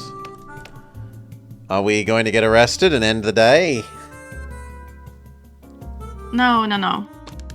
Surely we can do something else with our day. Let's see. We could... It's 1 p.m. We could steal the flowers, get into the club, and talk to the singer. We haven't talked to her in a long time. For a very long time, this is true. Or we could talk to Chris Straw. No, because it's past 1. He's... Oh, you mean when he's in the club? He's in the gentleman club. Yeah. And we could... What? If Is we he? get, Isn't he? Wasn't he outside saying they won't let me in? He does go to the nightclub at night. Yeah, but if he's at the gentleman club, couldn't we give him the hat that we find? So he can get inside?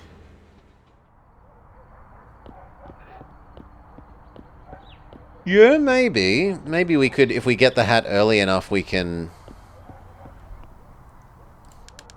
give it to him before we use it. Hmm?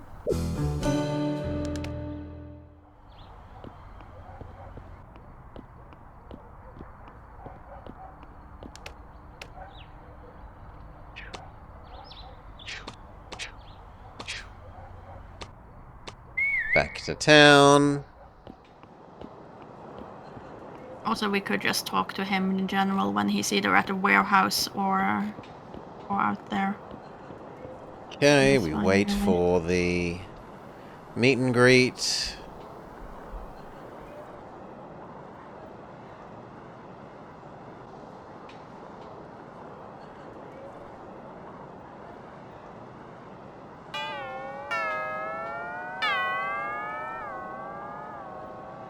I don't remember it being this late, but there we go. It's 6-7. Okay, blah blah blah.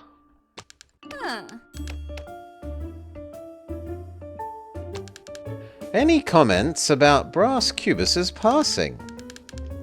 Given how much you despise him, what do you feel when you heard the news? I can't... I can't hear you. Next question? Who even is this guy? Okay, go back.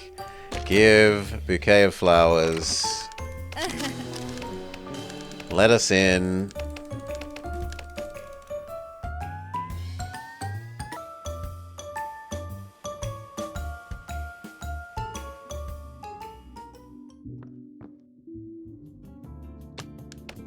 Okay, now she should be willing to talk.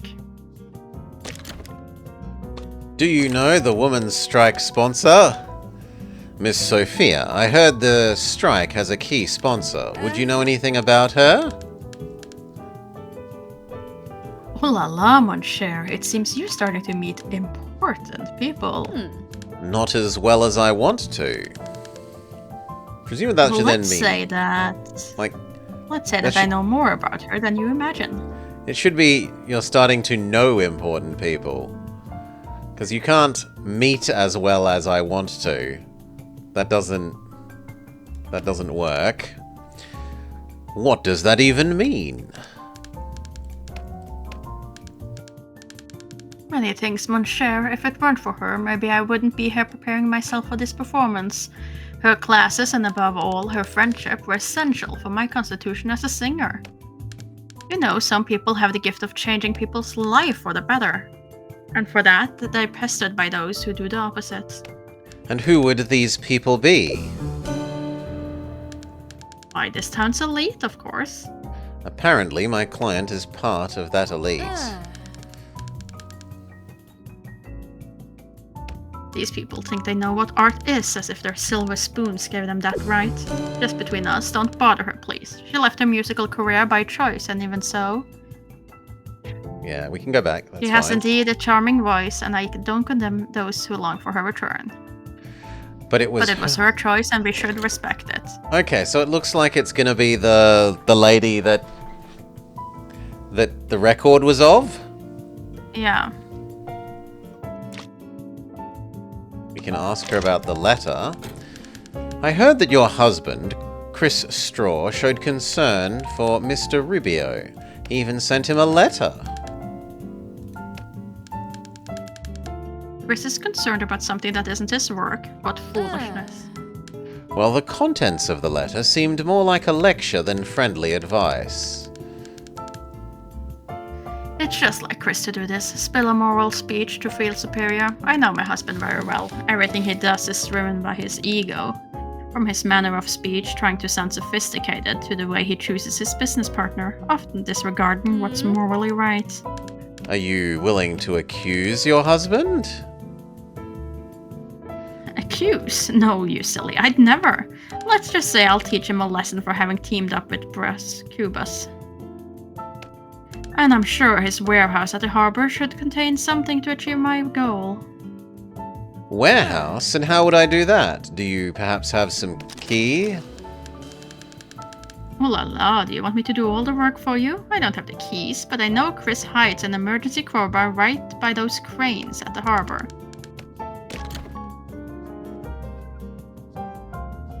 Hi, kitty. You have a... replaced 2 dogs with you, it would seem. Ah.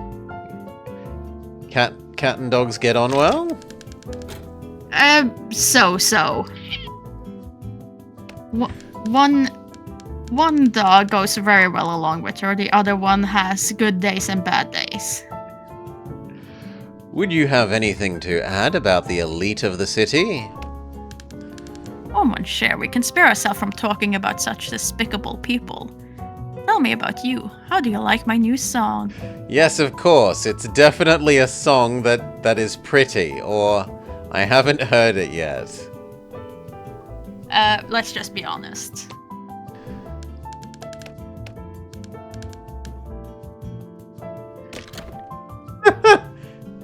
Very few men are so sincere in front of me. Bold of you, or maybe just naive. Okay, and then we are done.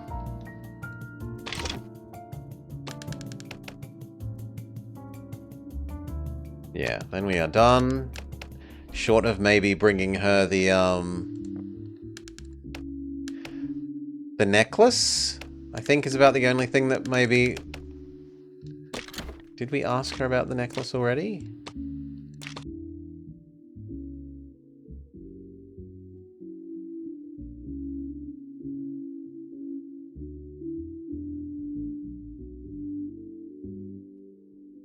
I thought we could show the necklace to people. Ah, it's in here. But this doesn't keep track of... This doesn't keep track in the same way of who you've showed it to, which is a bit... No.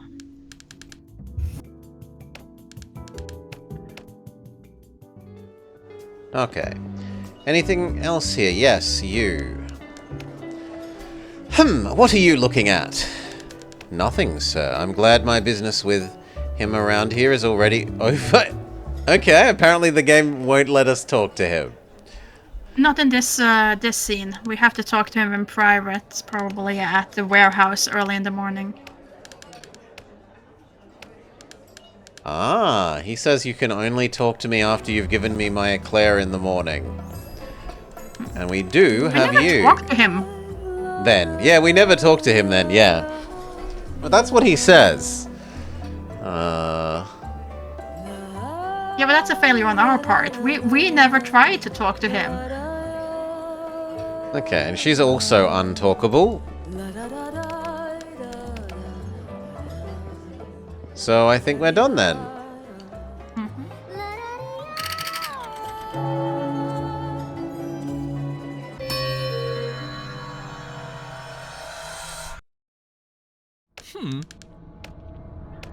So eclair and talk, I guess. It seems like we have a new statement, isn't it, Detective? Who are we talking about? What is it? We're not sure. Well, alright. That's a little unusual, but I won't let such a thing stop us. Who's given the statement? Eva. Very well, let's hear it. Cue line Mori. Just anonymously to protect herself against elite big shot like Brett. Indeed, a mysterious statement. I believe that Eva, involved with this bunch of hooligans, is referring to the strikers. Whoever she's talking about is also the sponsor and one of the leaders of the strike. I couldn't help but notice that Eva referred to the subject as her. We're talking about someone who identifies as a woman. Hard to say more, though. After all, the trade unions and labour parties have an unfortunate tendency to attract every sort. Oh my gosh, really? Who could be Eva's secret collaborator, and what could be her motivation to stay in the shadows? Could her anonymity be the perfect trump to commit murder without raising any suspicion to herself? I recommend you continue your investigation. If we uncover the identity of this benefactor, we may be able to develop this line of inquiry further. And what else? Any updates on our elusive benefactor behind the strike? What have you uncovered? A statement from Sophia, the apple of the eye of Rio de Janeiro. What does the diva have to say? She had indeed a charming voice, and I don't condemn those who long for her return. What could Sophia possibly mean by this? Let's try to unravel it. Besides sponsoring the strike, the anonymous benefactor used to have a musical career, and had a fundamental role in Sophia's development. We must deduce that what we have here is a relationship of mentor and apprentice. She also maintained her anonymity in the musical career. She is a person of many mysteries. And also, Sophia mentions she doesn't blame the ones that long for her return. Many longed for the return of the mysterious diva, myself included. I have even made my opinion on the matter publicly known. Wait a minute, Sophia is referring to me, always with the subtle hints.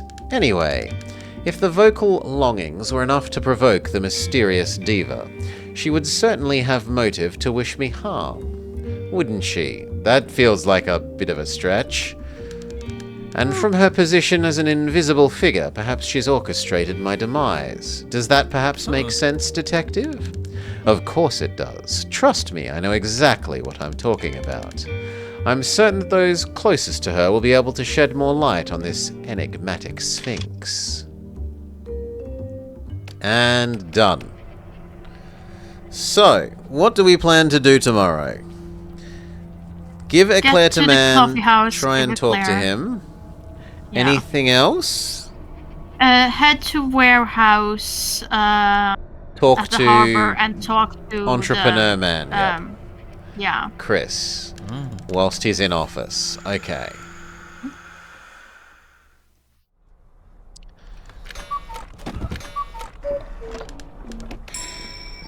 Meow. Dun dun dun dun dun dun dun dun dun. Sell me Eclair. Put it on the dead man's tab.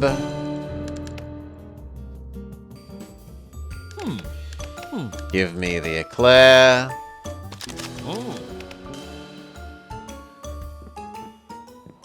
My memory is here that he says, like, speak to me at the club.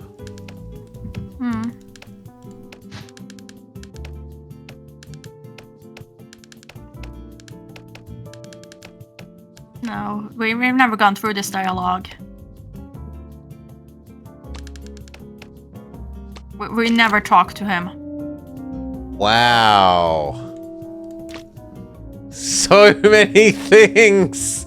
We're gonna need to do this multiple times, I suspect. About issue number 1 of The Buzz, Mr. Neves. I imagine you must have something to say about it, since Brass is directly attacking you in it. Dear voter, a man like me must always be ready to receive an attack and defend himself from them. A vote for Lobo is a vote for readiness. Why are you bringing this up? I thought The Buzz was a thing of the past. Anything related to Brass Cubos might be relevant to the investigation. Yeah, of course. Just be careful with whatever you uncover, eh? A powerful man like me has many people counting on him. People who are capable of anything. So, make sure nothing bad happens to me here. Now let's change the subject. My time is too valuable for such cheap assumptions.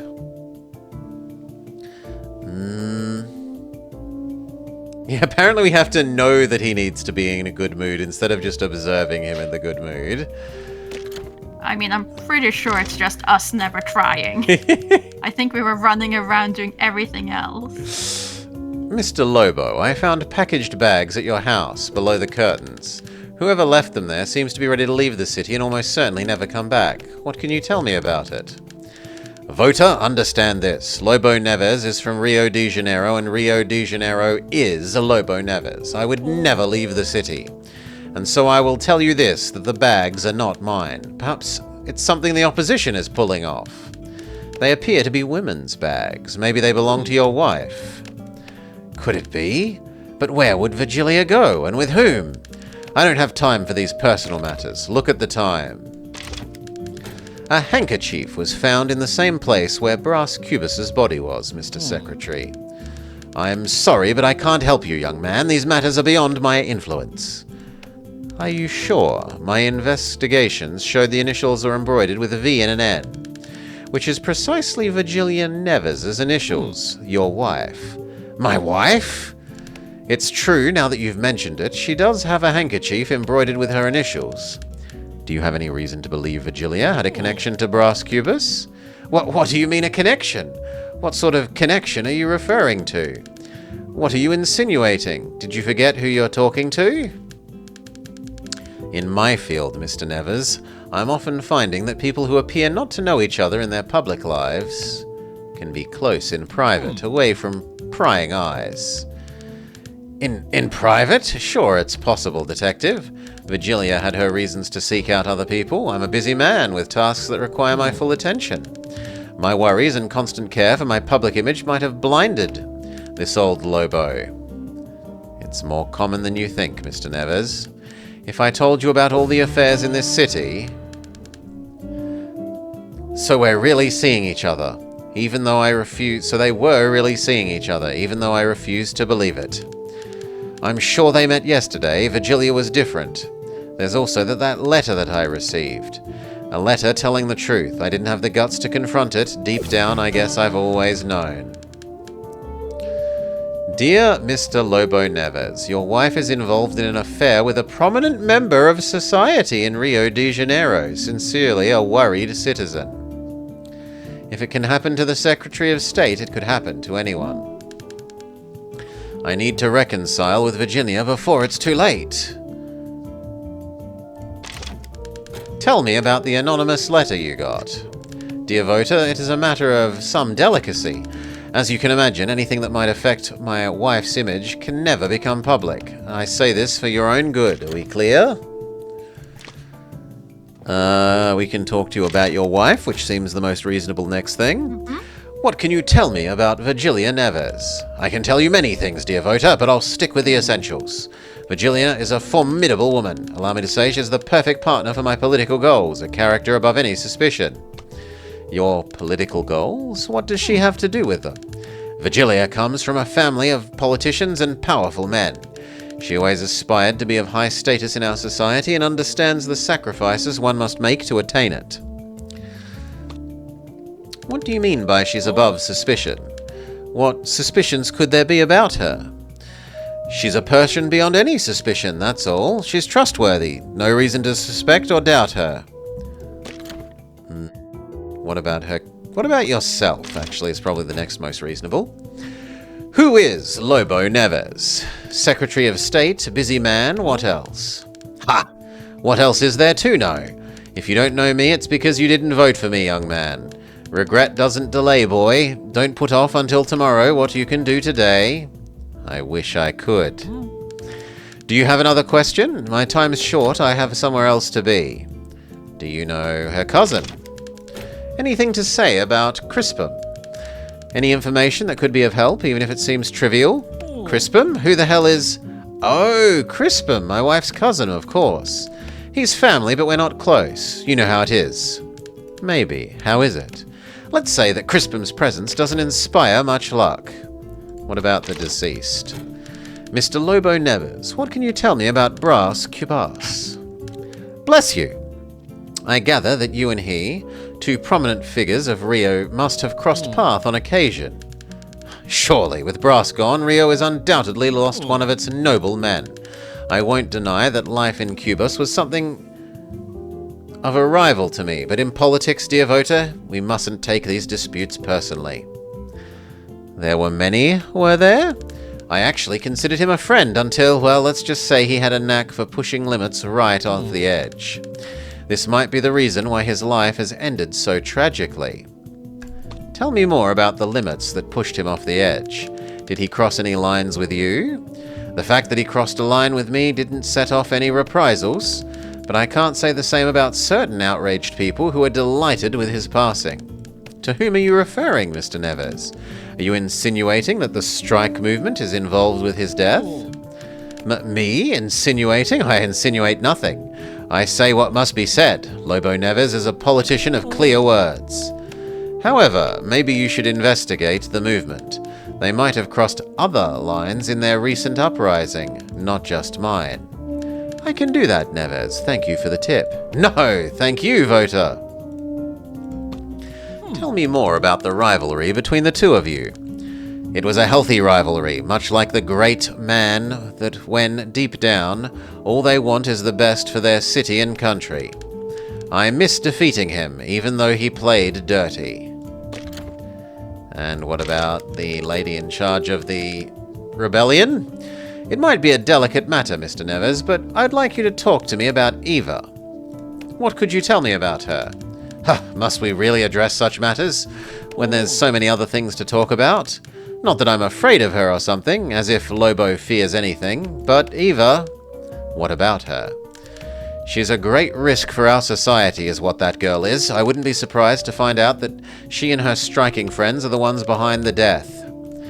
And what would be her motivation? On that, Brass was one of mine. He is opposed to the strike. I don't mean they necessarily plan to kill him, but you know how these things go. Hot-headed people in a moment of heat that they can't take back. Can you tell me about Quincus Borbas? As a part of my investigation, I'd like to ask you about Quincus Borba, Mr. Lobo. I believe you know the person to whom I'm referring. I do, but only by name. Though I have many connections, I've never had the honor or perhaps misfortune of knowing him personally. Misfortune? Why would it be a misfortune? Look, I'm not that kind of superstitious man or anything. Lobo Neves is first and foremost a man of reason, but I'm under the impression he didn't bring the best of luck to those who were his friends. And we actually managed to get through everything before he needed to run away. Although we could potentially bring items that you have to collect. So there's what? The plaster, the necklace, and possibly... I feel like I'm forgetting something, but those are two of the only ones that spring to my mind.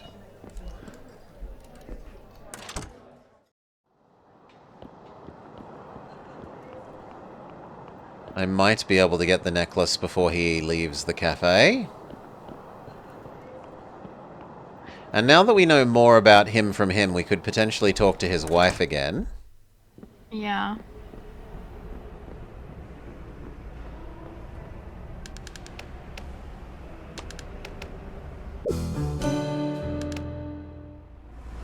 Hail, Pizza. Welcome and thank you for the raid. Those of you joining, we are continuing the Posthumous investigation. Dun dun dun dun dun dun dun dun. Has he left the cafe? Damn it! Fine, gotta be quicker next time. Just a little bit too late. Yeah.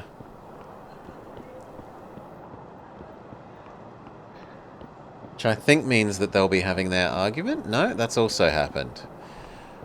Well, we can try the father. Except... Go! No, not this. And no, there's nothing new to do. Okay.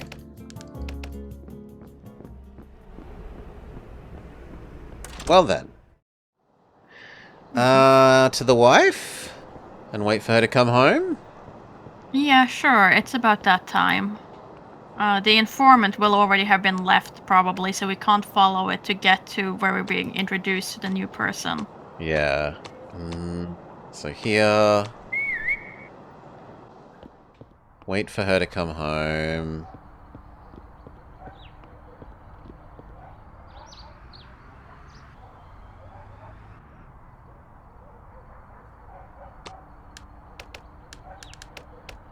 No, not yet.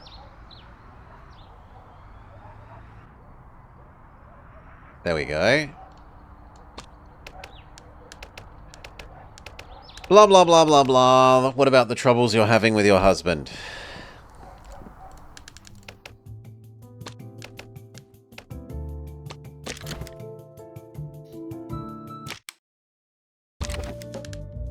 This letter is nonsense.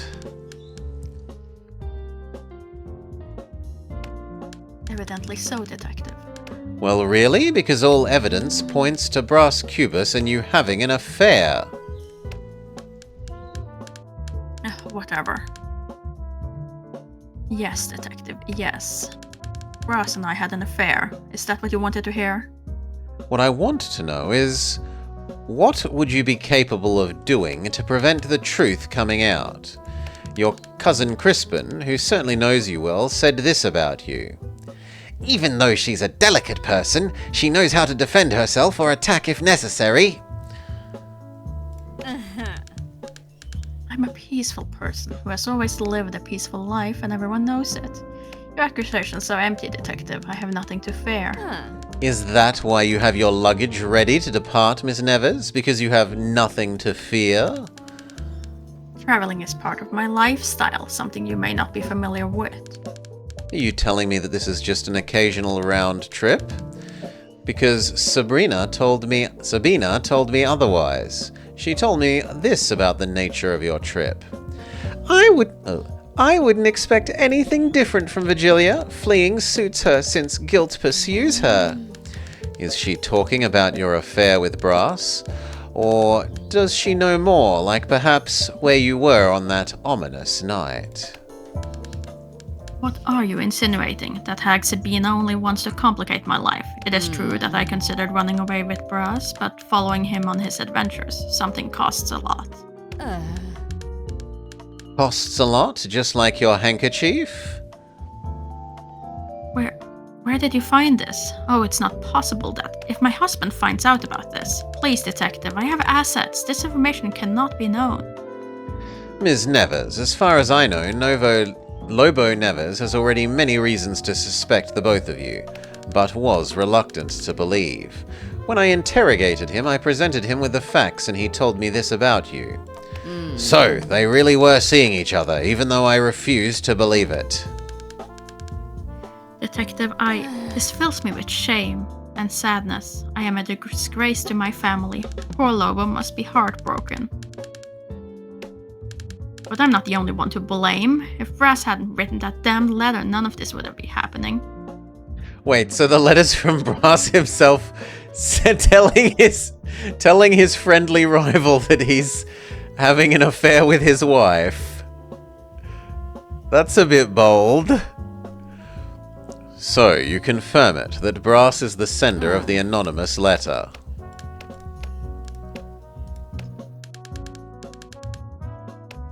Oh, that doesn't matter anymore. Yes, Detective. Brass is the author of the anonymous letter. He was the one who sabotaged my marriage. He threw everything away. Everything. Therefore, Madam Virgilia, it is my duty to question you. Are you his murderer? Brass could be petty and selfish. He tried to blackmail me. He used our own romance as a weapon against me and my family, my husband's honor. I was furious with this letter. It was a very low blow aiming at destroying my family. The last time I saw Brass, we had a fight because I found out that he himself wrote the letter. Do you have proof against me, Detective? Because if you do what needs to be done. I know what I did. Peaceful people, Madam Virgilia, when furious, can have the worst reactions. A taste of anger could make them do things they never did or never imagined that they would be capable of doing. Oh! Ah, this counts as finishing her thing? I didn't know you started smoking cigars again. Whatever, we have more pressing matters to attend to.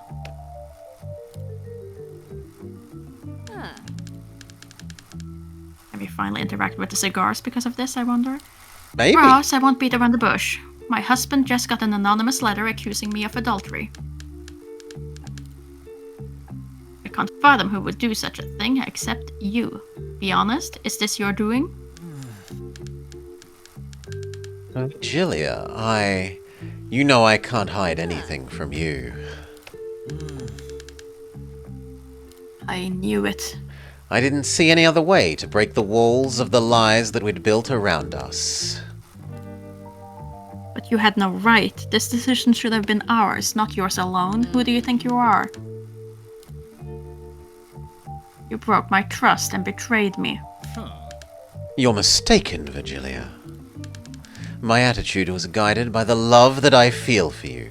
See, we can run away now and leave everything behind. We only need each other. What do you say? No. No. You're too unpredictable. I can't simply throw my life away all of a sudden. Does she slap us? No. You hurt me deeply, Brass, and you say you love me. I hope one day this wrong will be righted. Virgilia, don't go!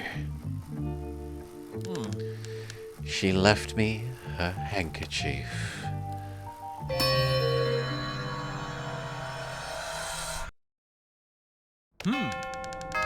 Well, it looks like we've arrived at the end of this particular plot. A statement from who? From Lobo Nebes. Oh, the sweet taste of revenge. Let me hear his words one last time. So they really were seeing each other, even though I refused to believe it. My colleague is so gullible. He really thought he would outshine me by getting better grades in school, taking the positions that I longed for and enjoying the public's acclaim. What does it matter when I had Virgilia? Even if in secret, since Lobo had received her Mr. Saw's blessing to marry her. But you know what's worse, Detective? Even when someone wrote a letter rubbing it in his face, Lobo still preferred to ignore the situation. As if he didn't care. Did anyone read the letter? Its a brilliant author certainly wrote it with a lot of effort, and... we don't know who that is. Yes, we do! But anyway, now the plot thickens. Can't you see? We have a woman more than capable of defending herself, but who not only was ready to leave it all behind, she also must have known her husband learned of her affair, an affair with a great man, I might add. A man of extreme humility. It seems that we have almost every piece of the Virgilia puzzle. We just need one more, and that piece connects the plot to myself. Go to Virgilia and get it. And what about this other fact? Come on. There's no need to look at me like that, as if you didn't know. I sent the letter, but so what? Who would tell the world of our love? Virgilia had her hands tied. Someone had to stick their neck out and do something about it. I only made sure that the neck was protected by anonymity. It's just a minor detail. Did you say anything? Forgive me, I was lost in thought, reflecting on her words.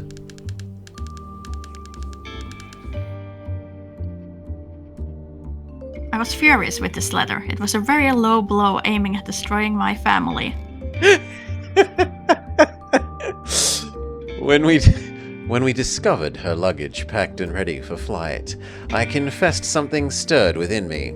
But after hearing this, I realized that perhaps I'm fortunate to remain here in this state of limbo. Vigilia, posing as a frail person, but in reality extremely accustomed to power, would never let a threat to her comfortable life run free, especially after finding out that I was the author of the letter to Lobo. Could she really be capable of such an act? Or worse, will she ever forgive me, allowing us to meet again? The Affair. Get all statements from the plot. The Affair. Achievement unlocked. A satisfying ending to this investigation, Detective. I think it's good closure, don't you think? The deductive work has, however, left me fatigued. It's not like we won't see each other again. And he just kicks us out quickly.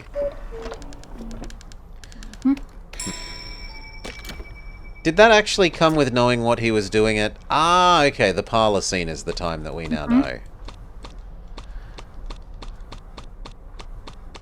Okay, so there's 1, 2, 3, 4, 5, 6, 7, 8, 9, 10. There's still a lot of these that we need to do. There is. We can talk to more people about the letter.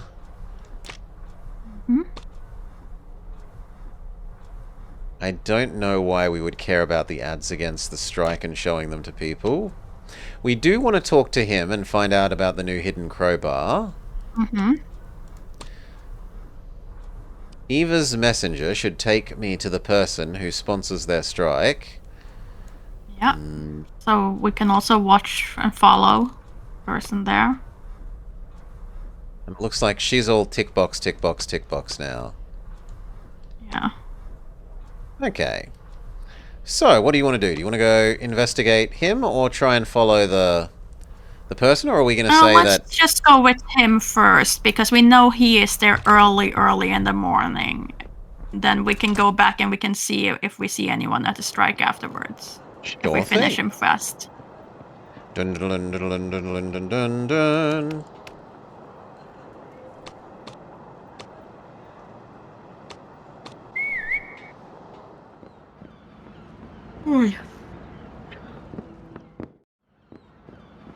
So, for one, now we supposedly know about a crowbar in here?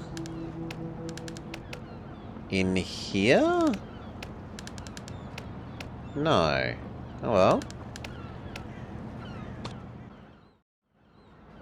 Hello, friendo. We've still also never used the telephone.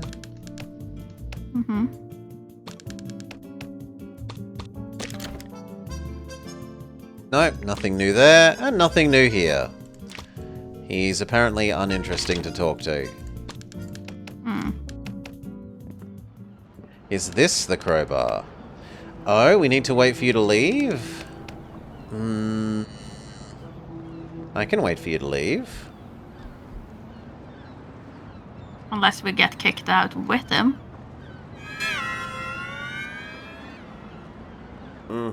Oh, if you give him the hat, though.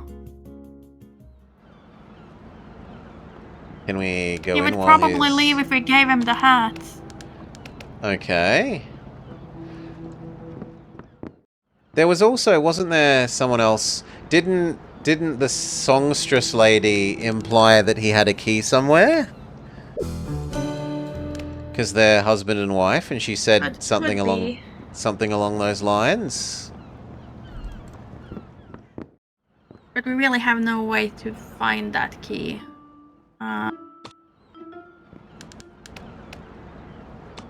If you go all the way over, is there now a crowbar there?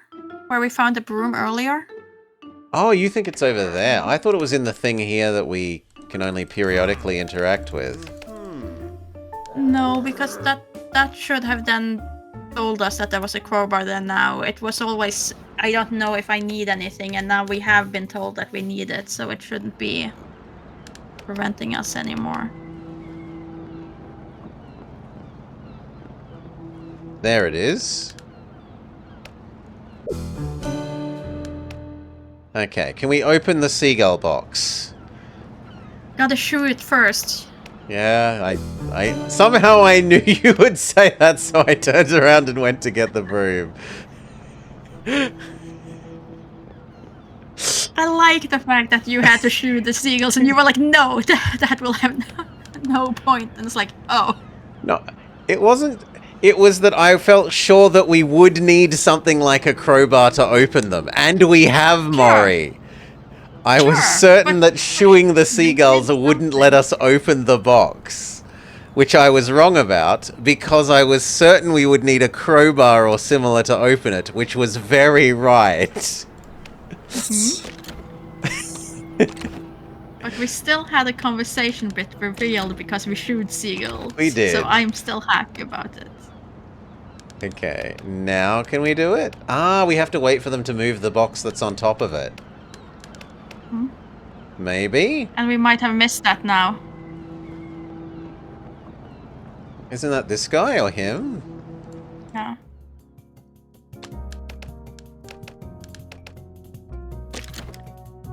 He does have a new thing. We can ask him about the affair letter. Would you tell me anything you know about Brass and Virgilia? Look, don't get me wrong. I already knew about the affair for quite some time. Did Brass tell you? Did he have to? Anyone with eyes on their face would have already noticed, and I told him he was playing with fire. But did he listen to me? Of course not. Mr. Cottram, something to say about the third edition of the newspaper The Buzz? The third? Huh! But of course, that was the one in which Brass attacked Eva, the coward. Just thinking about the wretched things he wrote makes my blood boil. If I knew how low he would stoop, I would have stopped him. Oh yeah? What would you have done? I would have taken care of him. Bet I would have had some good arguments to change his mind. So you'd have convinced him with arguments, and what would they be? Something like my left and then maybe a right. Would have been enough. And then we're done. Can we show you the broom? Can we show you the hat? Yes! I was the one who stole it. You stole it? What are you going to arrest me for it? I did a favor to my niece. She needed a little help with the strike. I don't know what she wanted with it, but I've hoped that it helped. And finally the crowbar. Nothing to do with me. Okay, and then we wait over here for someone to move this box.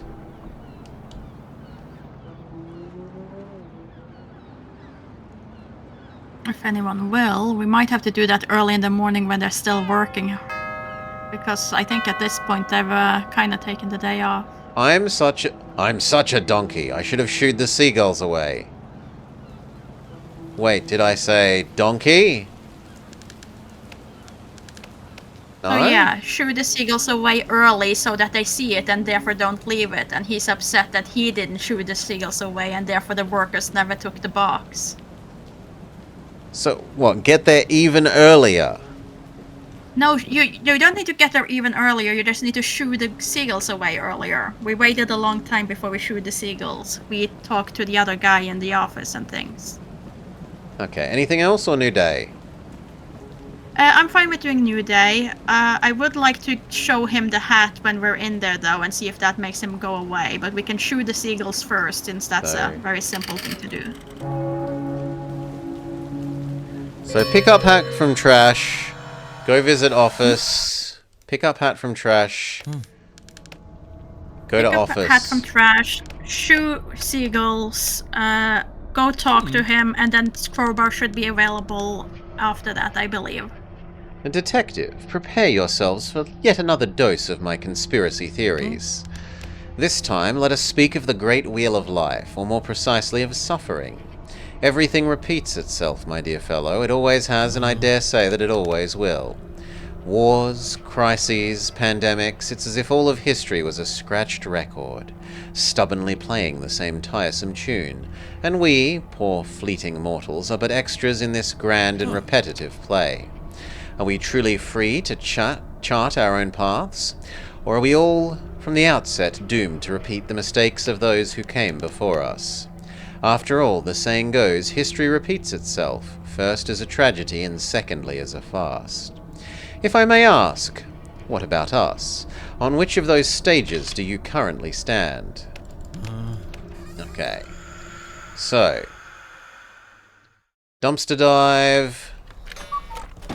Give Entrepreneur Man the hat.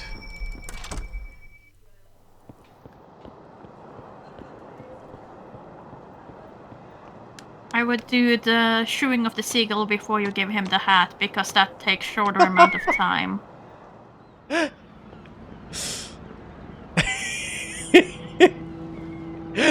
Look, I'm just worried that he's gonna drag her somewhere and we don't shoot the damn seagulls in time. Do you hear this? It has happened. Nothing is more important than shoeing the seagulls. Nothing. Why do you keep underestimating the seagull?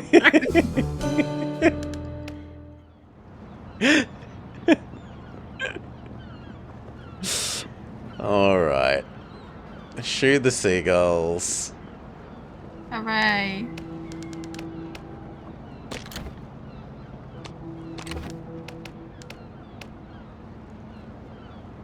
Okay. Now I'm allowed in? Yes. Now you can go do your thing. I have no objections. Okay. You. Give hat. I believe you're missing something. Hey, that's my freshman hat. How did you find it? Well, I'm an excellent detective. I have my means. Well, merde. I know this is Cottram's work, that old brainless brute. I bet it has something to do with that dissident niece of his. If she ever knew what he did, their bond would be completely shattered. What did he do to earn their disapproval? Well, you aren't such a great detective then. Fine, if it means teaching Cottram a lesson, I'll tell you. The troublemaking niece of Cottram used to bring him letters addressed to Brass, but Cottram was never happy about it, so the mail never reached their destination. Cottram prevented Eva's letters getting to Mr. Kubus. Très bien! Do whatever you want with the information. Now excuse me, I'm off to prove that I belong among the city's elite. And him leaving... Mm-hmm. I mean, he says he's leaving, but... he doesn't actually leave. If you talk to him again, what happens? We can talk to him again, is what we can do. Okay, can we, there's nothing more we need to interrogate him on, is there? No. He didn't say anything about the club. No. If we now wait until he leaves here. Will he kick us out again? Yeah, or is it because you gave us a hat? You can stay? You're cool. You can just stay.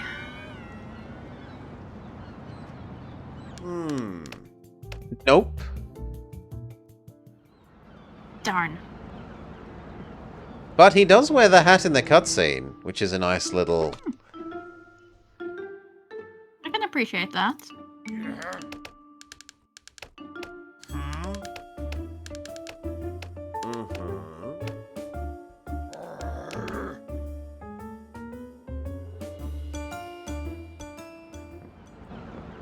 Has the box been moved now, is the question.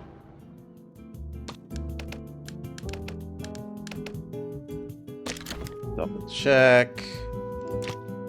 We can ask about the letter, or the mail, but you want us to... Oh, no, go... ask about the mail. By all means. He's fine. No, the box is still here. Oh, damn it, box. Okay. Interrogate, ask about the mail that you've been not delivering. I heard you prevented Eva's mail from reaching Mr. Kubus. What the? Did anyone tell you that you're one nosy fellow? Very often. Oh, sorry. Very often. What about you? Are you used to swiping other people's letters? Huh. I only did what needed to be done. I'd never allow that ill-fated relationship to go forwards. I knew that at some point Brass would find a way to break my niece's heart. And don't you regret... And don't you regret fooling Eva like this, not giving her a chance to choose on her own? Ha! Didn't I always make clear to her that I was against the relationship? I sure did. Nowadays, with all the mess that's happened, I see that I was right from the start. Okay, now there's nothing else to do with you.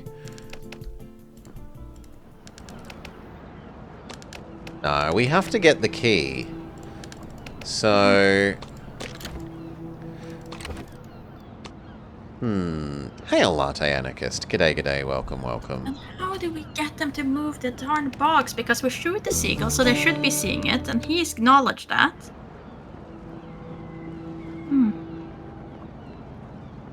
Dun dun dun dun dun dun dun dun dun. And you have the crowbar now, right? Yes. Oh. Ooh.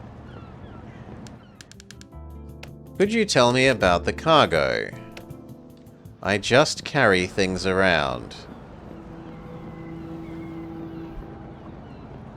Can you talk to the other guy? The guy with the barrel?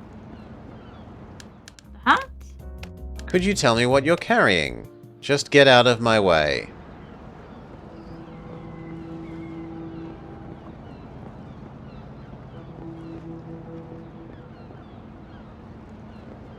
They... Okay, they're getting in and out of the boat is, I think, what's meant to be. No.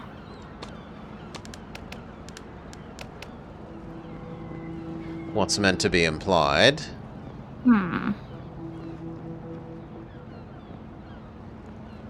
Maybe now that he's in the... But if he's got the hat, how can we get in the club? I was going to say maybe he says something different in the club now, but we can't get in there. We can't get in there. Can we do anything with the mail again? Now that we have had that clue about that he tampered with the mail? Oh. Nothing's No, happening. we've already had this, seemingly. Yeah, that's him telling he needs to go help unlock the door. Does he still say the damn thing about the seagulls? Yes. I should have shooed the seagulls away. Maybe we need to give him the broom. Maybe that's it. We don't shoot them, he does.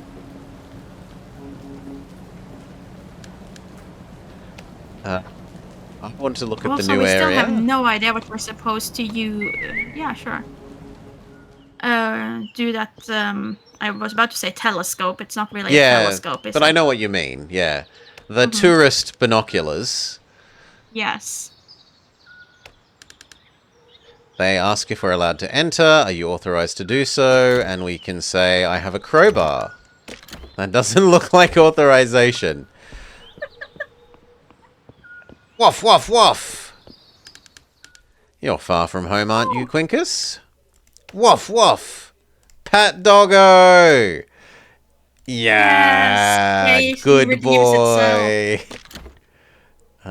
Maybe we need food for doggo? Probably a little Timmy sandwich. And then there's nothing else to do here. As best I can tell. So we need to get the sandwich from little Timmy. Well. Okay, so end day.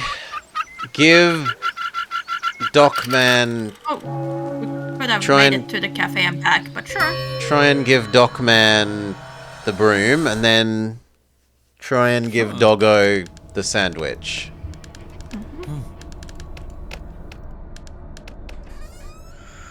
Well, actually, we can grab every single piece of food and try all of the pieces of food at once. If the answer is give the dog coffee, I am very concerned.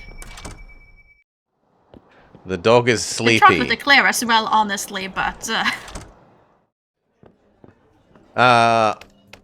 Yeah, because Doggo is not really meant to have Chocky. Chocolate also, and onions. From a game point, it's really not good to have that many people want a singular item. Whereas the other ones are just currently wanted by one single individual. Yeah, that's really... You wanted them all to be wanted by multiple people, and it just hasn't happened. Well, it might be... There's still time! Yeah, the Doggo might prove you right about the sandwich here. It might be doing its best Costo assaulting you after lunch or at lunchtime impression. Gotta pay the sandwich tax. Either that or cheese spread. Honestly, my dogs love cheese. So... Harbor, because you wanted to give him the broom. That's early as plausible. Oh, he's also here first thing in the morning and we haven't apparently ever done.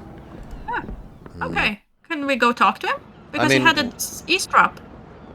We can do it another day. We'll do that. I didn't think you would want anything getting in the way of... You're right, this is the most important part.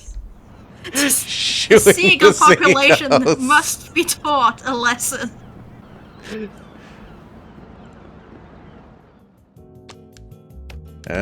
Sorry, I didn't mean to do this one. Okay.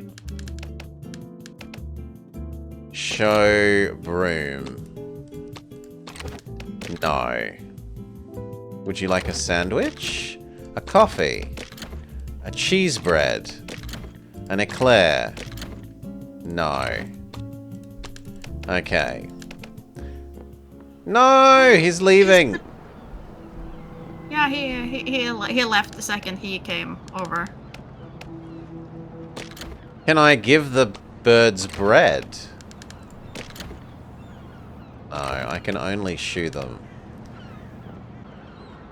Which we still don't understand what it does. No.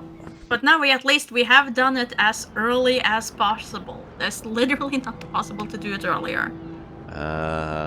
New location. Wait for Doggo. Feed Doggo.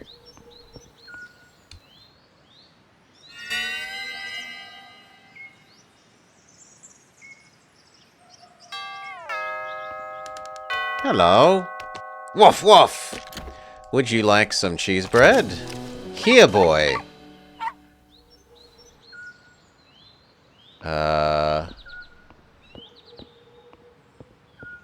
He became uninteract. Oh, he's following me?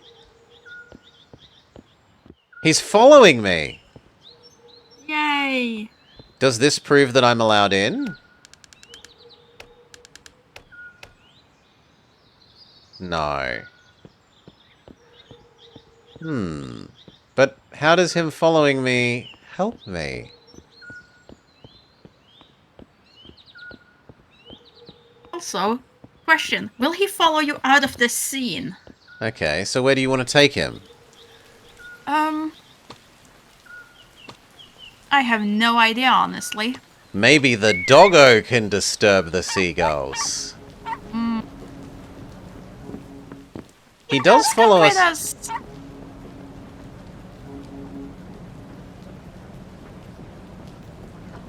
It's now 8 p.m.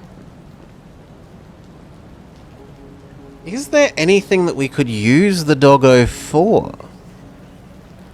There gotta be.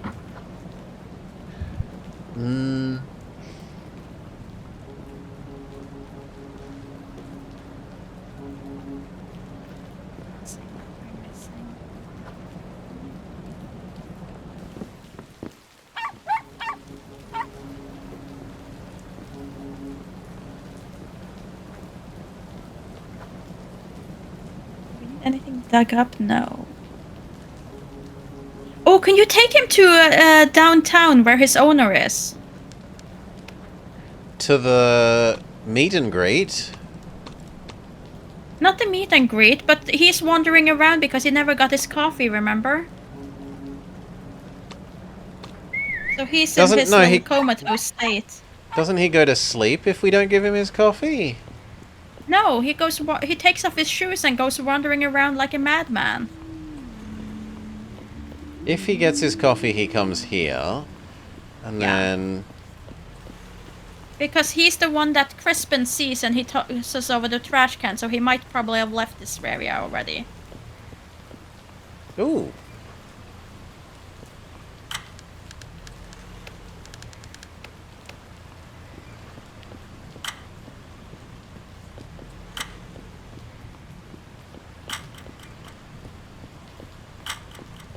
Yeah, he was here earlier.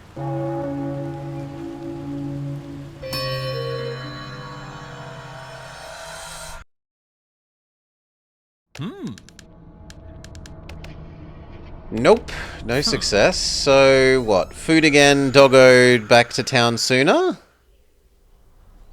I think that we went right to nighttime when we did that, so I do not advise doing the doggo.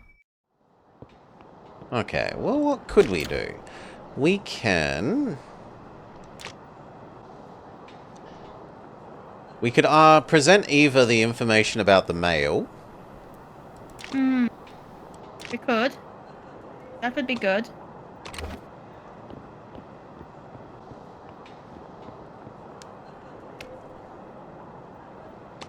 And we haven't observed the new zone from the morning.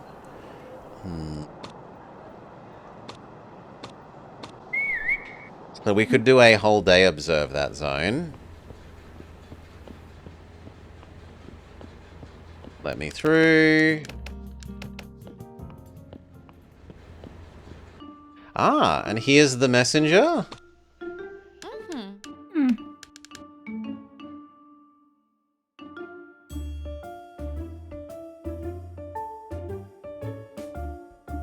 Psst. Oh yeah, right, that's me. Your services are required.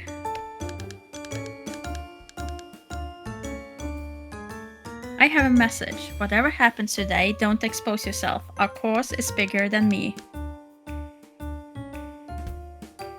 This is an important message, huh? Share the codes with the taxi drivers and make sure that you're not being followed. Consider it done, ma'am. Follow him. Dun dun dun dun dun dun dun dun dun.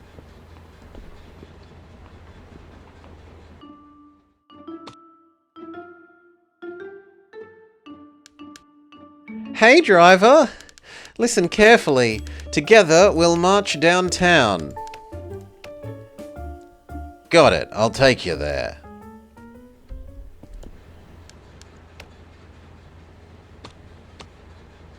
Downtown.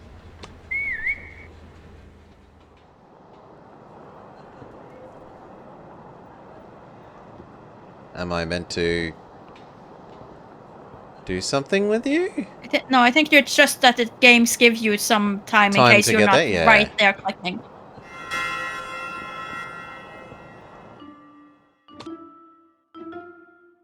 So isn't this where he gets punched by the punch man? No. Hey you, No, I that's have later a in the message day. for you. We are like the ocean breeze. Sure thing, boss. On the way there now. So to the harbor?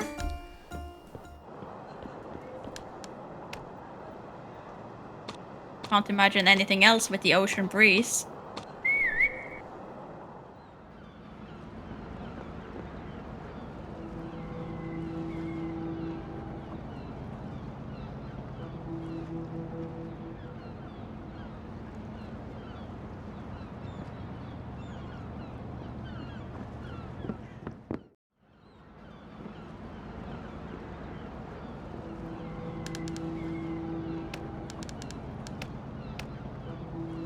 Oh my god. He disappears into the box. Quickly, shoo them away! Do we, or do I follow him No, more? no, no. Follow him. Follow him. Definitely follow him.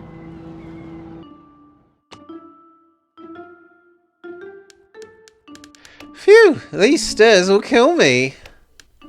Taxi! There's something I need to tell you. No wannabe nobleman can stop us now.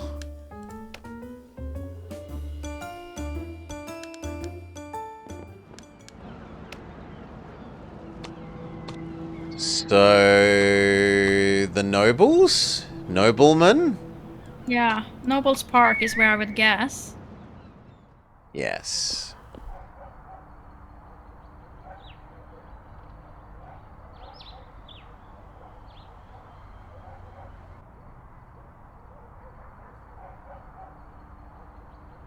I think the waiting is also in case you get, like, guess the wrong location and you can try the other locations.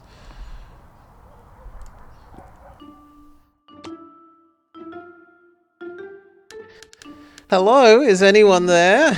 I bring a confidential message. Here it is. Whatever happens today, don't expose yourself. Don't worry about me. Our cause is greater than me. See you next time.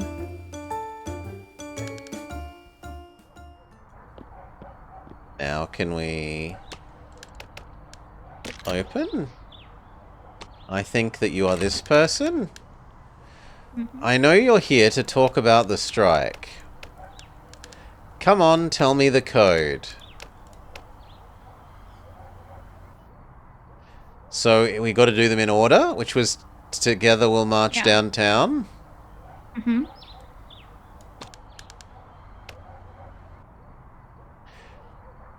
We are like the ocean breeze. And then finally, no wannabe noble can stop us now. You may come in. And we meet the lady.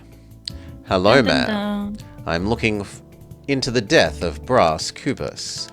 I came to see you because your friend Eva told me that you're afraid of reprisals from the city's elite. And because of that, you remain anonymous in your philanthropic endeavors. So, let's just stick to the facts, alright?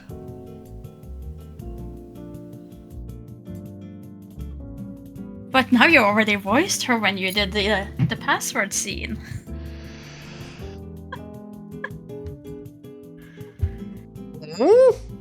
That was us. We were saying those lines. Yeah, but she was the one who asked you to give the password. Oh, I said one thing that was her asking. Okay. Uh-huh. But haven't you been her before when we've seen her talking to the priest? Yeah, I think so. Before we knew that she was relevant to plot, I think I've been voicing her. Yeah, she's been background character in a couple of places. Yeah. See, she technically still is. She's still just lady. Incisive words. May I ask what I've done to deserve such objectivity? It must have been quite a challenge to find me. I suppose you'll want to enjoy it, won't you? Believe it or not, ma'am, this is my job. I'll enjoy it once it's done. We shall see.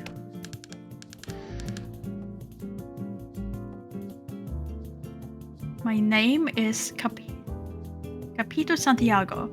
You might have heard it, or maybe you didn't. So, she's the one allied to the strikers. I'm many things to many people. You'll find that out soon enough if you haven't already. I certainly am good at finding things out. Are you now? Mr. Investigator here is probably used to being on top, in charge of questioning.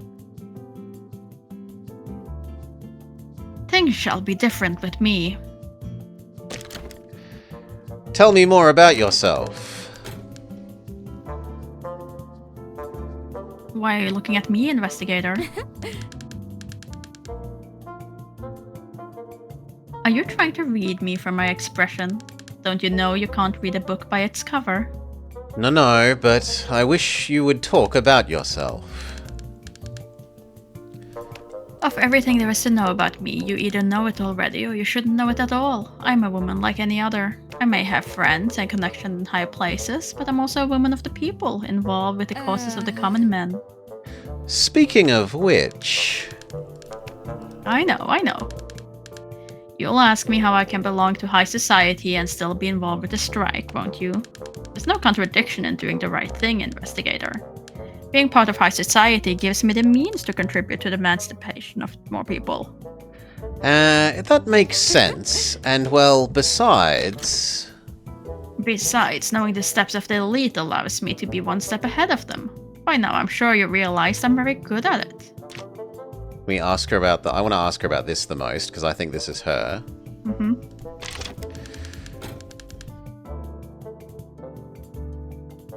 I take it you're here to talk about that record? By a certain mysterious diva? That's precisely what I want to ask. After all, I found this sleeve at Mr. Kubus's mansion. What do you have to say about it? Rouse was very dear to me, but in life he truly held me back. I can tell you that the very existence of this record was a threat to the life I led today, so I'd rather not dwell on this subject.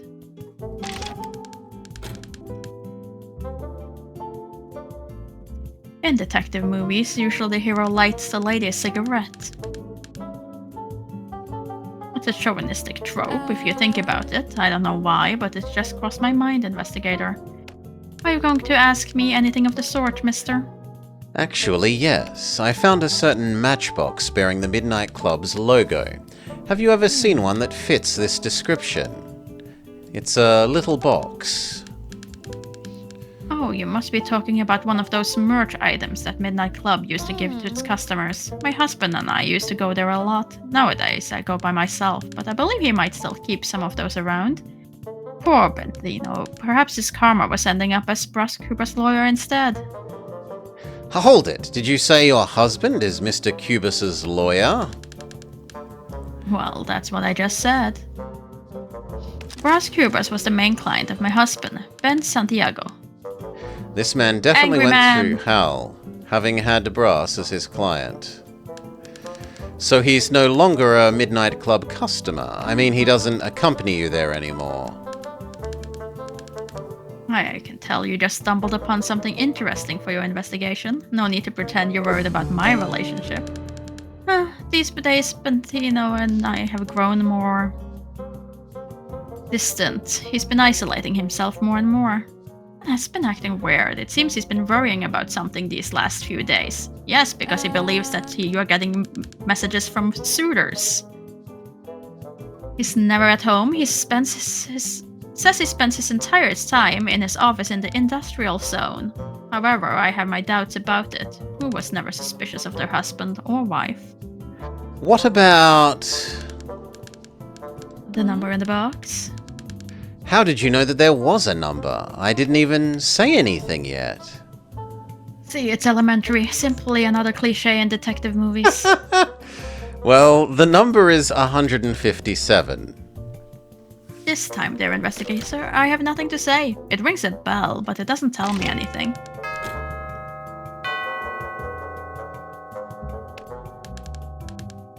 What do you know about power, investigator? Do you know where it comes from, where it builds up? Every city has its elite, and every elite owns the city. That's exactly what I came to talk to you about. Honestly, I'm tired of the people running this place. It's because I fear they come from me that I carry out my activities anonymously. They want to dictate the course of culture and the arts. And how... Ooh. We'll read this first. The Buzz, Issue 4. Where have all the real divas gone? I'll use this issue of our much criticized newspaper to draw attention to a subject that's touched our hearts and affected our ears. I'm tired of turning on the radio and being forced to listen to singers that sound like dying cats. Enough! The melancholy of the present needs to be accompanied by a voice that fills our soul, that brings us some soothing during ashen days, such as the singers of yesteryear once did. This editor begs, please come back. And how... Ross, for instance, that irresponsible was behind the troublesome publication in 4th issue of the Buzz. He was capable of infuriating even the kindest of souls. I remember how Sophia, my pupil at the time, was completely angered. Sophia got furious? The article was a low blow. Sophia's never heard such scathing criticism before. Sophia, however, is a strong woman. She knows how to defend herself. She acted quickly in reprisal to such nonsense. Yeah, sorry, doing the lights because we're getting dark. Starting to live in shadow.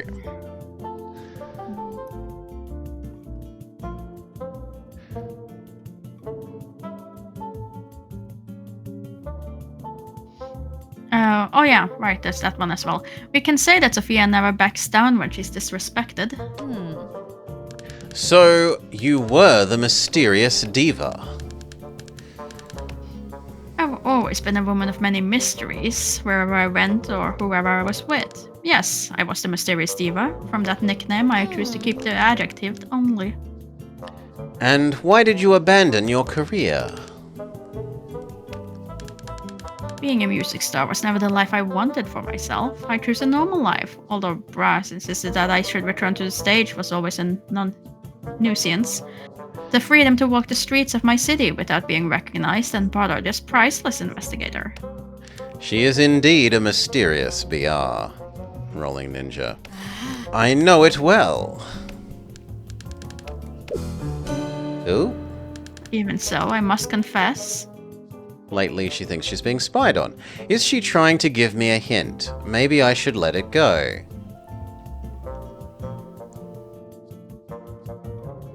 That's all. Well, she looks quite angry here. Ask her more about that. Seems logical.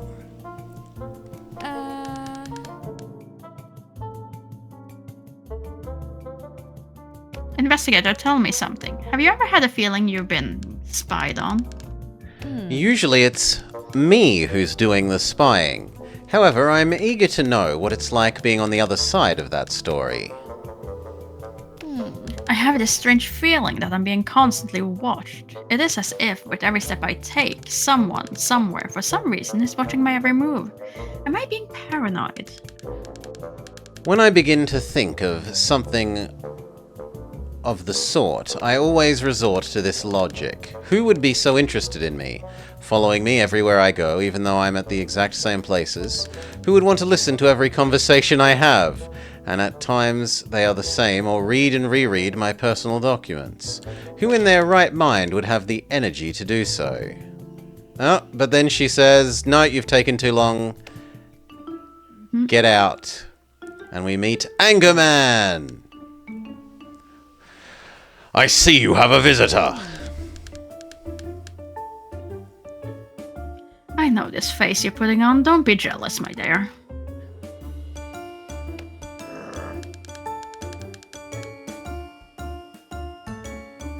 Brass, he's the talk of the town, and it doesn't seem to be any different here in my house. Don't think I'm happy about this, and it all feels much harder with our son Ezekiel so far away from us. I talked to Padre Cabral earlier today. I demanded proof that he's being well taken care of. Of course he is. He spent a great part of my life... Wait. I spent a great part of my life in that seminary, and I was educated in the best way possible. Except for your paranoia and insecurities. Ventino, I don't want our son to get his education so far away from us. I'm not sure why you insist on it, but I want him back. And if I have to go and bring him myself, I'll do it. Ha! You and your impulsiveness. And you're a self-absorbed loner, dumb customer. Wow, this marriage seems about as on the rocks as the one that's actively having the affair. Well, he is currently monitoring her because he assumes he is having an affair, so... And what about you? Have you lost your mind? A very suspicious man if I've ever seen one. Shove off!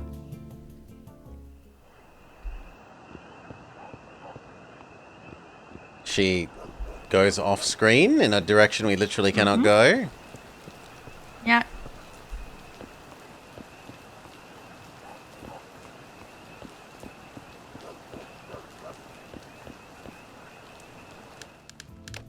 Mr. Crispum, what are you doing here? My young man, pretend that I'm not here. Why are you hiding? Hiding? Me? In fact, I'm just checking this garbage bin. I'm always making sure that the city is clean. Now leave me alone. Alright. There was much more to talk to her about, so we come back and we hope that tomorrow, now that we know the password, we can get in. Without needing to do the whole follow the guy thing. Zoom.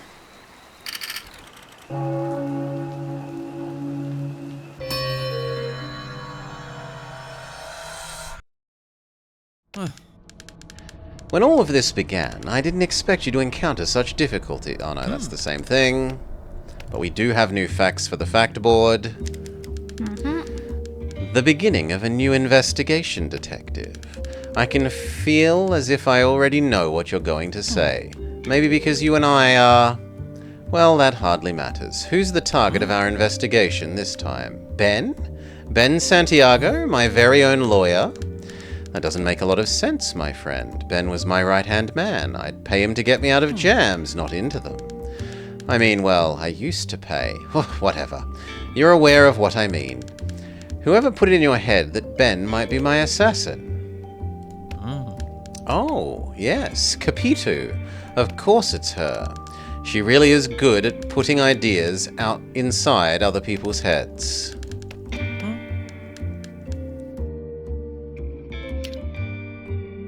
Ben has been acting weird. It seems he has been worrying about something these last few days.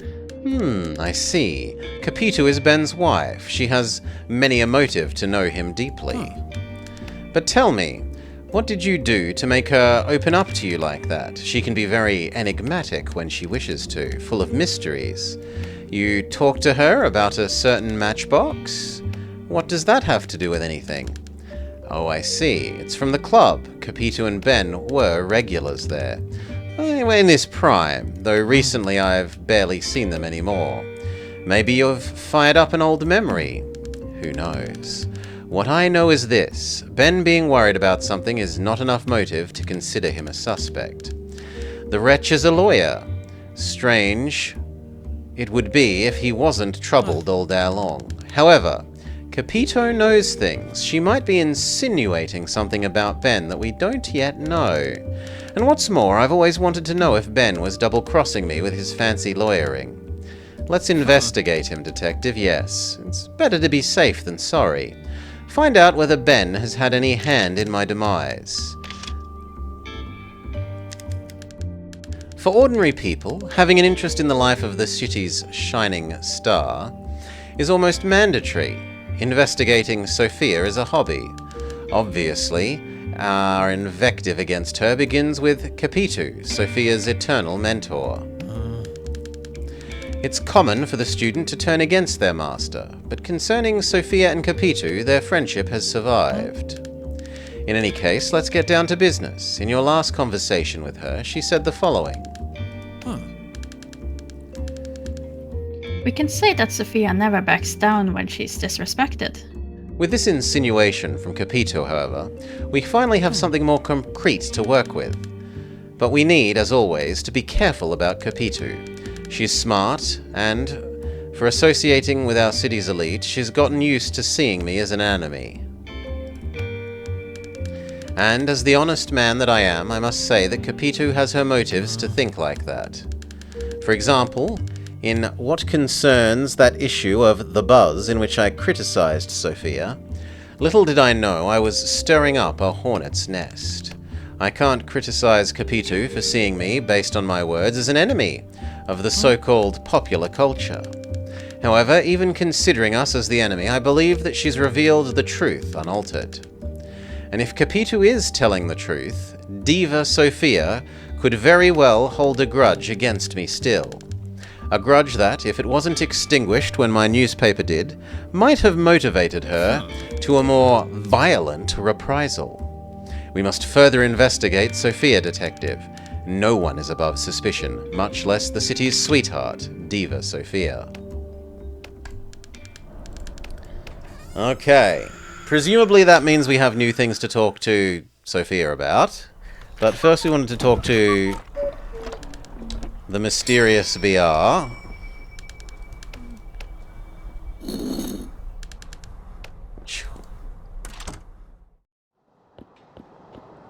So hopefully we don't have to follow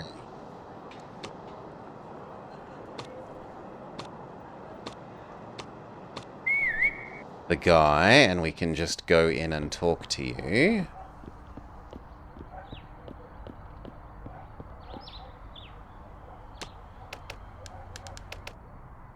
No?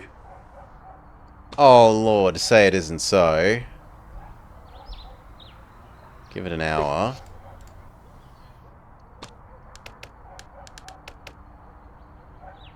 No!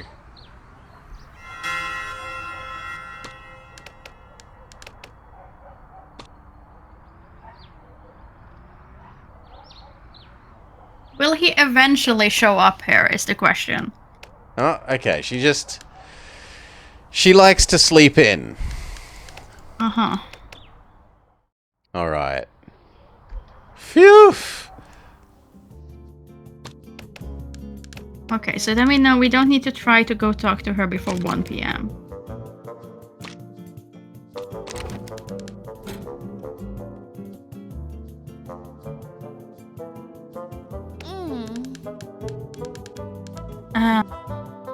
Sorry.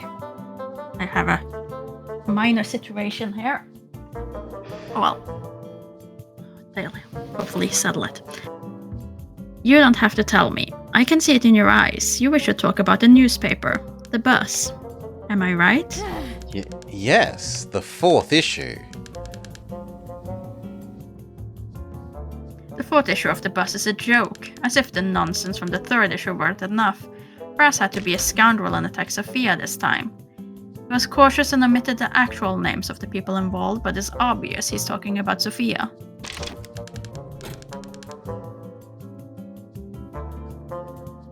Since you came to me through Ava, I take it you had access to the 3rd issue of the bus? If you did, I also suppose you read it and you know what it's about. You want to speak to me about it, investigator? If you could. The labor movement has always suffered and will continue to suffer attacks from the elite and the press, but Eva never bore down, and her strength is what motivated me to help her. And what is Brass's role in this? Brass, as everyone knows, belongs with the elite, and he has always been very inconsequential. His attacks was personal, can't you see? Why else would you call Eva a heartbroken agitator, without even knowing what she was actually ending her marriage?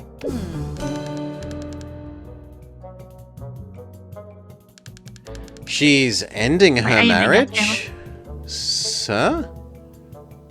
I didn't do my lines yet. She's ending her marriage? Then you believe it was a personal attack? By aiming at Eva's personal life, Brass ended up hurting her cause. Why did Brass think he was to... Who did Brass think he was to expose someone else?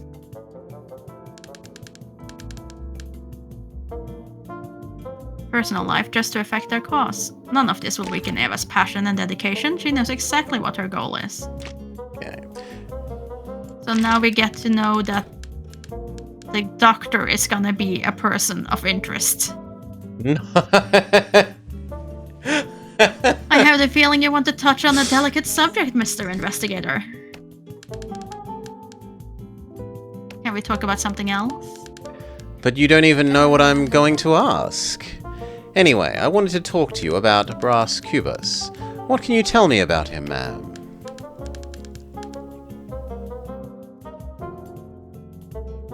To be honest, talking about Cubus makes me a little uncomfortable. He was close to my family. Lately, however, I must say that his presence became very tiresome. So you were close then? How close? How close? See, he used to come to our residence during some of our guest receptions. I felt some hesitation there, as if you were trying to hide the fact that you were actually close. As if he was merely a party guest. Should I believe you, Miss Capitu?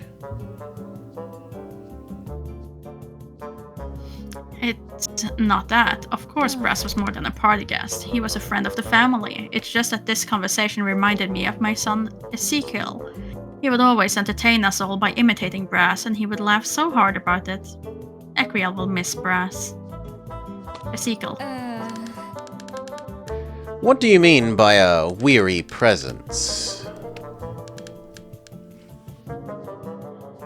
You didn't meet him, so you should know that Brass could be very stubborn. His insistence in bringing up matters from the past really got on my nerves at times.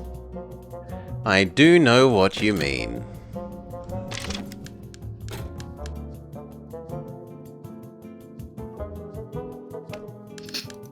Well. What are we going to talk about, investigator? Could we talk about your husband?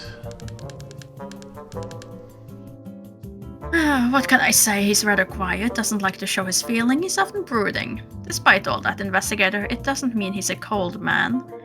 Benthino made a huge sacrifice in order for us to be together. Deep down, he's a very sensitive man. What do you mean by calling him a sensitive man?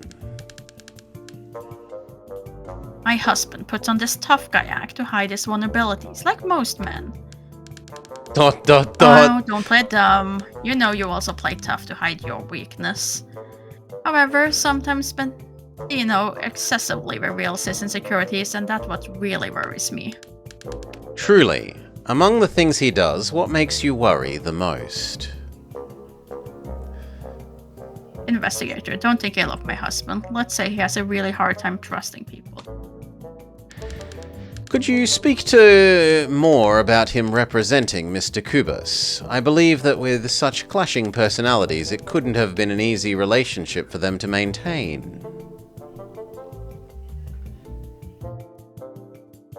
In fact, they were opposite, but as unlikely as it may seem, things did work between them. Brass and Benthino have known each other since childhood, and I can't say that Benthino looked up to Brass. They were almost best friends. Almost? The investigation might have heard of another mess caused by Brass in the city, so you can imagine how it kept Benthino very busy.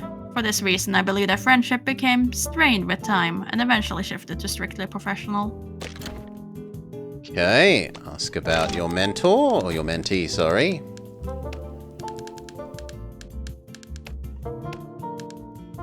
Do you hear that, investigator? Is that a melody? Where is it coming from?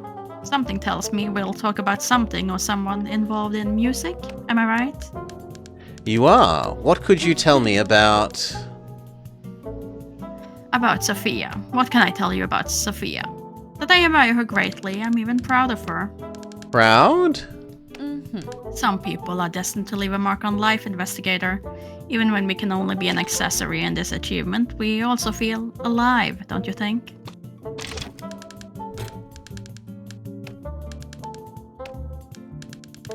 I'm not one to talk about fate, detective. I tend to stick to the material facts, but I can make an exception for you. Will you let me know about Padre Cabral? I saw him today. Oh, Cabral. Father Cabral is known for being very severe, even punitive. Did you know that my husband's late mother made a vow during her difficult pregnancy? Of course not, how would you? She vowed that should her son be born healthy, he would be sent to a seminary to become a priest. You married a priest? Funny, no, but almost. Or rather, perhaps our fates would have been different had he become a priest. Then it seems to me that the vow was not fulfilled. On the contrary, it was fulfilled, all thanks to Brass. The scoundrel already had his tricks back then. My future husband only has eyes for me and wanted nothing to do with becoming a priest. That was when Brass suggested sending an orphan instead, arguing that in the eyes of the Lord all are equal. All parties were in agreement and the arrangement were made. And to think my husband might have been in Padre Cabral's shoes. There's even a picture of the two of them together as children.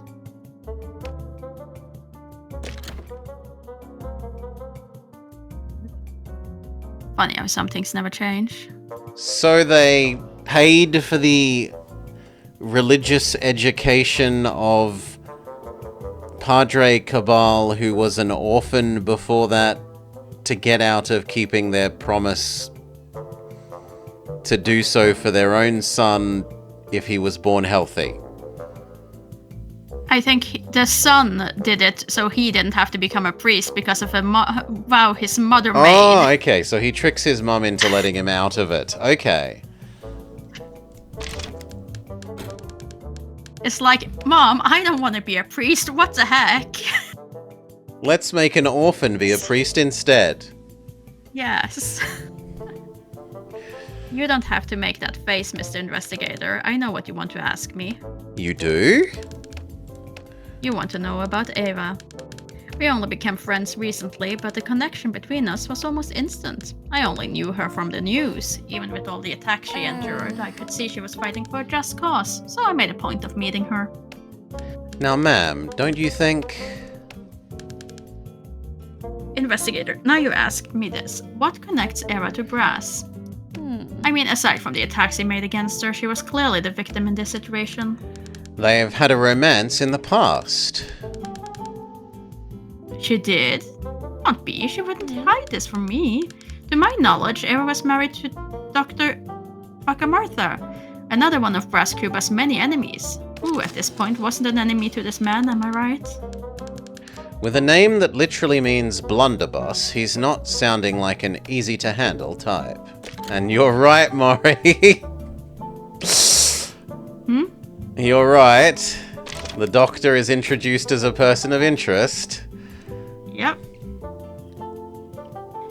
About Bakamartha, isn't it? I guess you want to know more about them. Yes, you're right, Capito. I don't know him personally there. However, if the stories I heard about the doctor are true, I believe I don't ever want to meet him. And you shouldn't either. Be careful with him.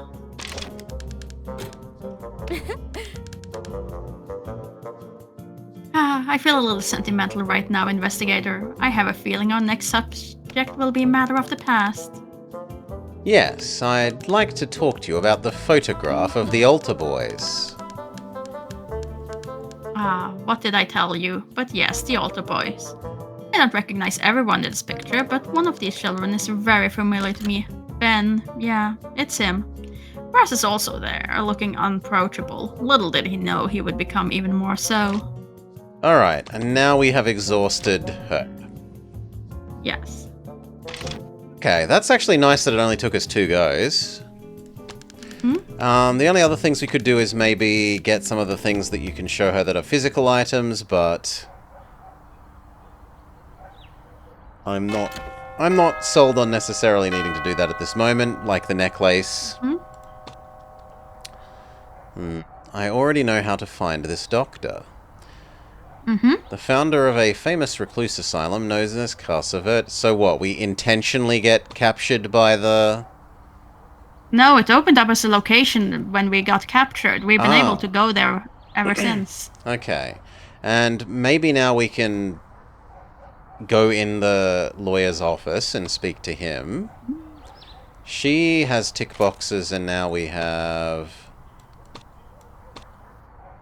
a statement from Capito about her. Sure. We have your thing. Get rid of all of these. He was sent to a college in place of Brass. We don't know what the thing is that the gift she's hiding under her knitting. Let's see. Just give me a second here. Yeah, no No rush. And then... the wife. We finished the wife's one. Right. Is there anything else we can do in your house, or is your house no interactables? Your house is no interactables. Well, the two things to do would be try the guy's office.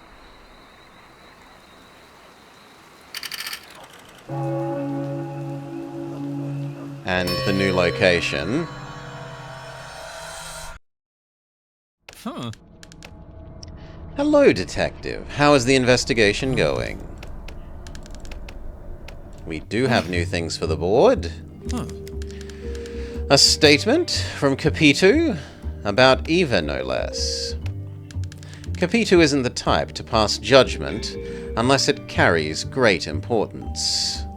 This reminds you of a movie where ghosts live in haunted houses? But she, like Eva, mistook many of my actions, mere defenses of good morals and proper conduct, as attacks by the elite on the people. Well, and what did she say? By aiming at Eva's personal life, Brass ended up hurting her cause. Capito can be infuriatingly evasive with her words when she chooses to be. But so be it, let's focus on analysing our clues. This is news for me. I didn't know she was getting a divorce. I hope you're not insinuating that in my article for the Buzz I was provoking her by alluding to our relationship. And she mistook it for commentary on her divorce. Pure coincidence, though I see how it could happen. Crimes of passion are a common thing these days. We live in a society fueled by childish sentiments. And Eva, above all, is still a child, prone as children are to impulsive, reprehensible acts. Let's continue our investigation into Eva, detective. If her heart remains as it once was, brimming with sentiment towards me. What could possibly soothe such a heart? If not an irreparable act, we must uncover the truth. Proceed. Can men talk about things that are impossible for them to grasp, such as God? Or, incapacitated to talk about God, can they at least talk about a man of God, such as Padre Cabral? If for such presence is necessary, I know who had too much of it. Capitu, isn't it, detective? One sec, sorry. Cough, cough, cough. Capitu, she whose eyes see it all, wouldn't let an overt truth about the Padre escape her. Padre Cabral is known for being very severe, even punitive.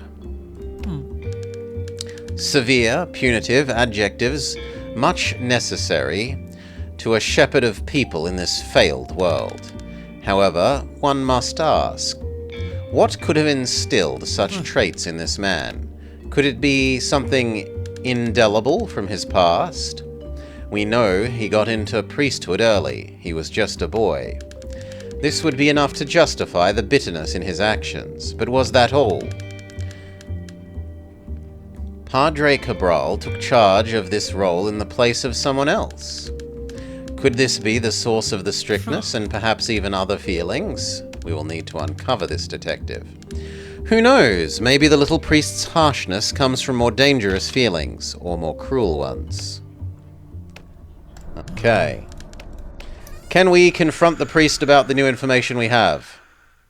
Surely we can. And then it's try the lawyer's office and then try the insane asylum. Mm-hmm.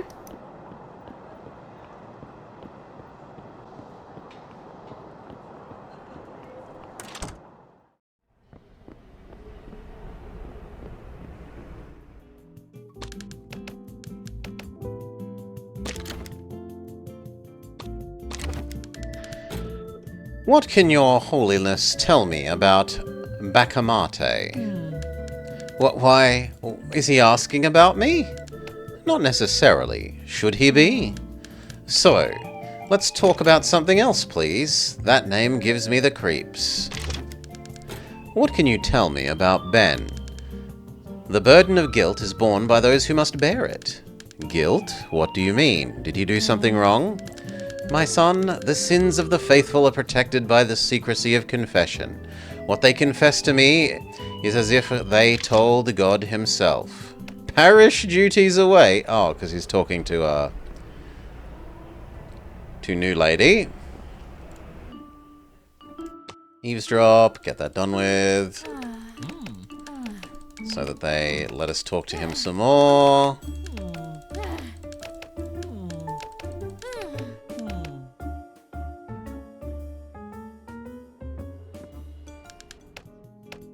You can let me finish questioning you. Speak to me about the photo. Could you tell me about your past, Padre Cabral? I saw a photo from the time when you were at the seminary with Ben Santiago. Oh dear Lord, how did you get a hold of that relic? Who on earth knows who these people are now? Well, except for myself, and we should leave it at that. Were you one of the boys in the photograph? Yes, that was me. But I don't like to talk about my childhood. Vanity is one of the 7 deadly sins, and that kind of rambling is a form of vanity. Even though I was back then exactly who I am today, many things have been buried by time, and mostly for the better. And that's all. So he didn't have a lot for us to grab the necklace while we're here. Do you want to show it to, who? Just so that we have it and Pepito. can show it to people who we meet today. It's early day and he's still so...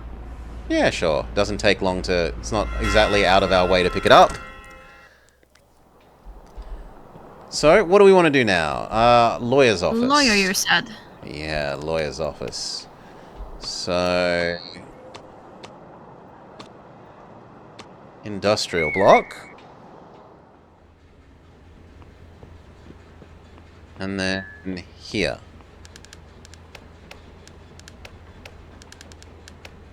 Pepito said her husband works here.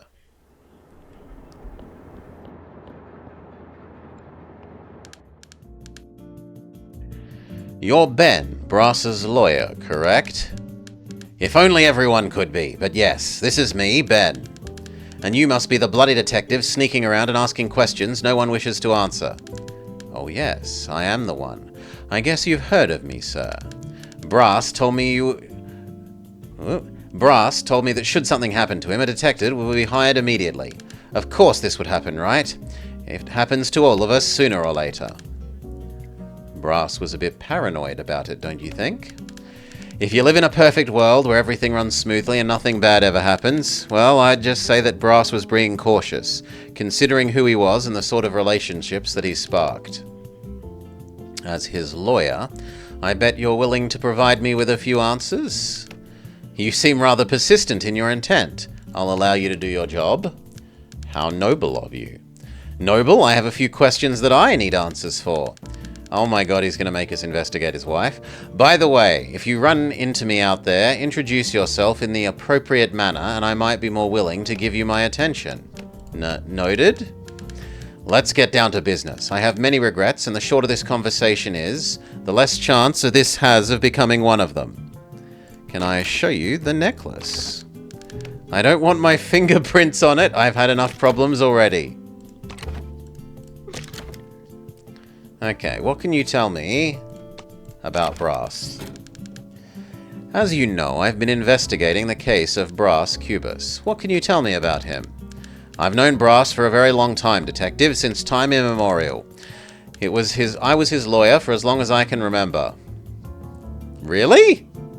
But you've been a child, and he must have a very horrible memory. And I have Brass to thank for everything that I've accomplished. But then, at what cost? Maybe he was his lawyer even as a child, you know, child lawyering. Getting him out of trouble. They start young in Brazil? Was it hard work? I suppose being a long-time client takes a great deal of your time. This is no one else's business but mine, detective. Not yours either. I was well paid, and I can tell you that. and my pay was progressively commensurate with the damned complexity. My client's image was becoming increasingly less popular. Is that so? Near the end of his life, Brass had access to that bloody fraternity revoked. A few months ago, it would have been unimaginable. How did you get along with the man? As well as anyone. Why are you asking me, detective? No reason, no reason. Brass just didn't seem to be very easygoing. As you may have noticed, I'm not someone so, to speak, sociable. I'm hardly interested in befriending any sort of person. Brass's personality, however, has never bothered me. The problem lies in the bloody questions that remain unanswered. Oh, he kicks us out. No! Can we break in? No. Well, we got through 2 or 3 things, but there's a fair bit more. Mm-hmm. What now? The insane asylum? Mm-hmm. So, where is this? You think that the, that's the thing that Taxi? the doggo is outside? No, No? I don't think so. Where do you think the insane asylum No, is? it must be that. I guess it must be that. We got there once with the cab, but I guess it's here instead then. I didn't quite get the name of the place the first time. No, it doesn't look like we can. I think this was it, the thing in the cutscene. Mm-hmm. When we were being arrested and taken to the insane asylum. So this we can't do.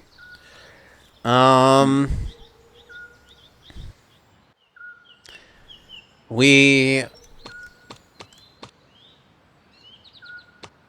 probably want to do the singer lady again? Hmm. It's been an age since we've done you as well.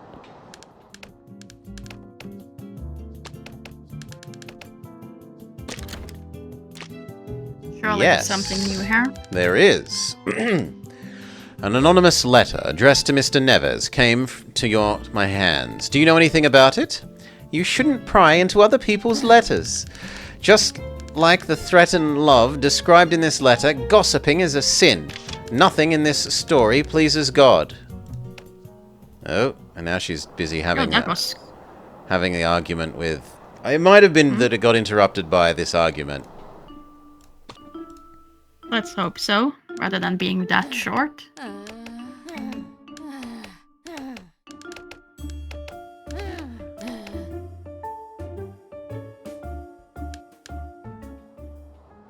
No, I can't talk to you while you're running away.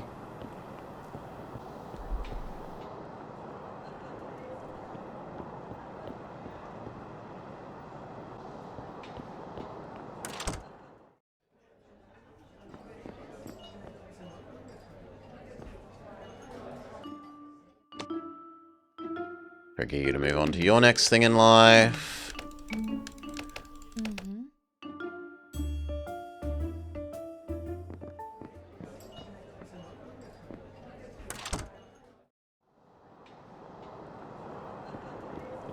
And now she's going to get grumpy about not being able to get into her house, and we won't be allowed to talk to her further.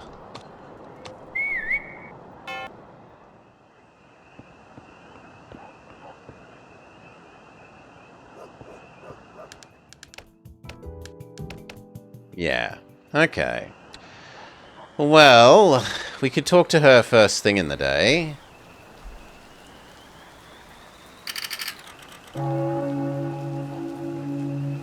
She is right there from the morning, so that's easy enough.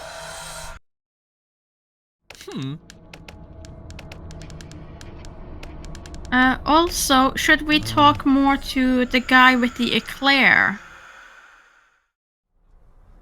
Did we finish him? I thought we finished him in a... Did we finish him in a single thing, or did we not and get distracted? We finished him in a single thing, but it is a little while and we have picked up some new people. Sure.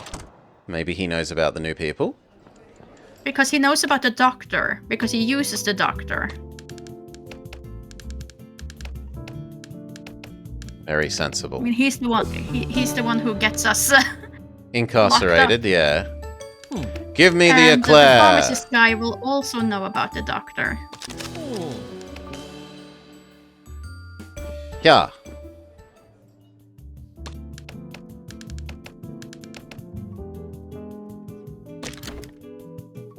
Yeah, he knows the lawyer and he knows the doctor.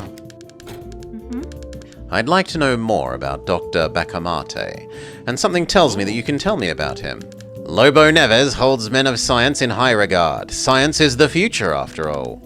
Dr. Bacamarte is a serious man, honest, competent. If only there were more men like him, the world would be a better place. Do you know him well? I could know him better. I didn't always seize the opportunities to visit him at his institution, Casa Verde. Really? And you'd have liked to? What politician wouldn't like to make private visits to the most important members of his electorate, isn't that right? But I wouldn't want to trouble Dr. Bacamarte. Scientists are distraught individuals. Sometimes they mistake their visits for the patient's. If you'd allow me, Mr. Lobo, I'd like you to tell me what you know about Ben, the lawyer. Ben Santiago? Sure, why not? Earning my respect is an easy young man, but I admire Ben greatly.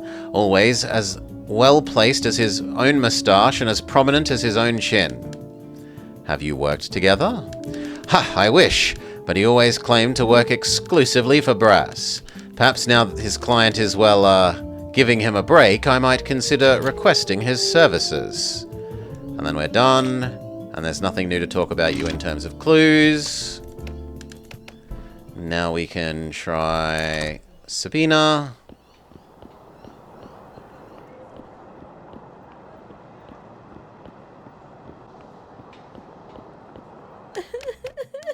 Oh no, my brother's dead and I want people to feel sorry for me. Nope, she doesn't know anything. And we can't ask her anything. To the pharmacy. Then let's go Crispin.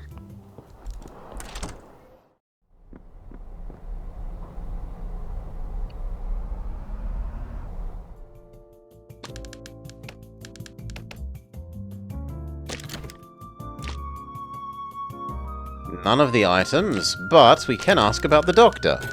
Do you have anything to say about Mr. Bacamarte?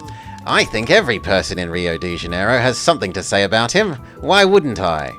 He's a respectable man and extremely smart. However, some say that to achieve all his knowledge he had to give up part of his, balance, let's say. Anyone who hears you saying this might think he's a disturbed individual. Maybe I should trust him. Or maybe I shouldn't trust him. Is Mr. Bacamarte a trustworthy person? My boy, he may look out of it, but he's rather methodical, and he's against lies. He can even fool himself since he's human. But not lie, never. That looks like it.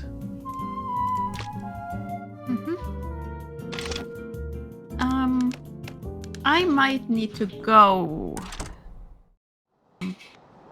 Because we might have a bit of a situation with one of the dogs. Oh no, doggo! Okay. Well, we will call it there then. We've made a fair bit of progress. We got one extra person done. We found out about several new people. Close. I think we're close to getting at least one or two more of the other ones as well. Yeah, this one. We haven't done the doctor at all. We've gotten almost all of Eva done. We've filled in a bit more of Padre. A little bit more about her. Not enough about you. What We've started on the Eva, lawyer. actually? We still don't know the guy that's hiding and pretending that only his dog exists. We discovered this lady and have done like a third of her. We finished the wife. We haven't actually made much progress on poor Crispin.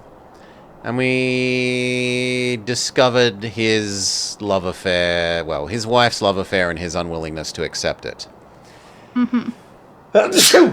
Bless me. How is our percentage?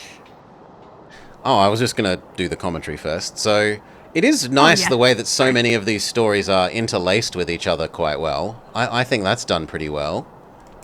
Mm-hmm. Don't you agree? Anything that you think? I will agree. The way the stories are all connected is very nice, and it really does feel like you're an investigator where everything just snowballs. Yeah. One fact leads to another fact or lets you find out something from someone else. It's doing a very nice job of that, and we are officially at 52%, so we're more than halfway, but only just barely. Mm-hmm. So, thank you everyone for watching. We will leave Maury to deal with the doggo emergency, and we'll see more of this in the future. Peace.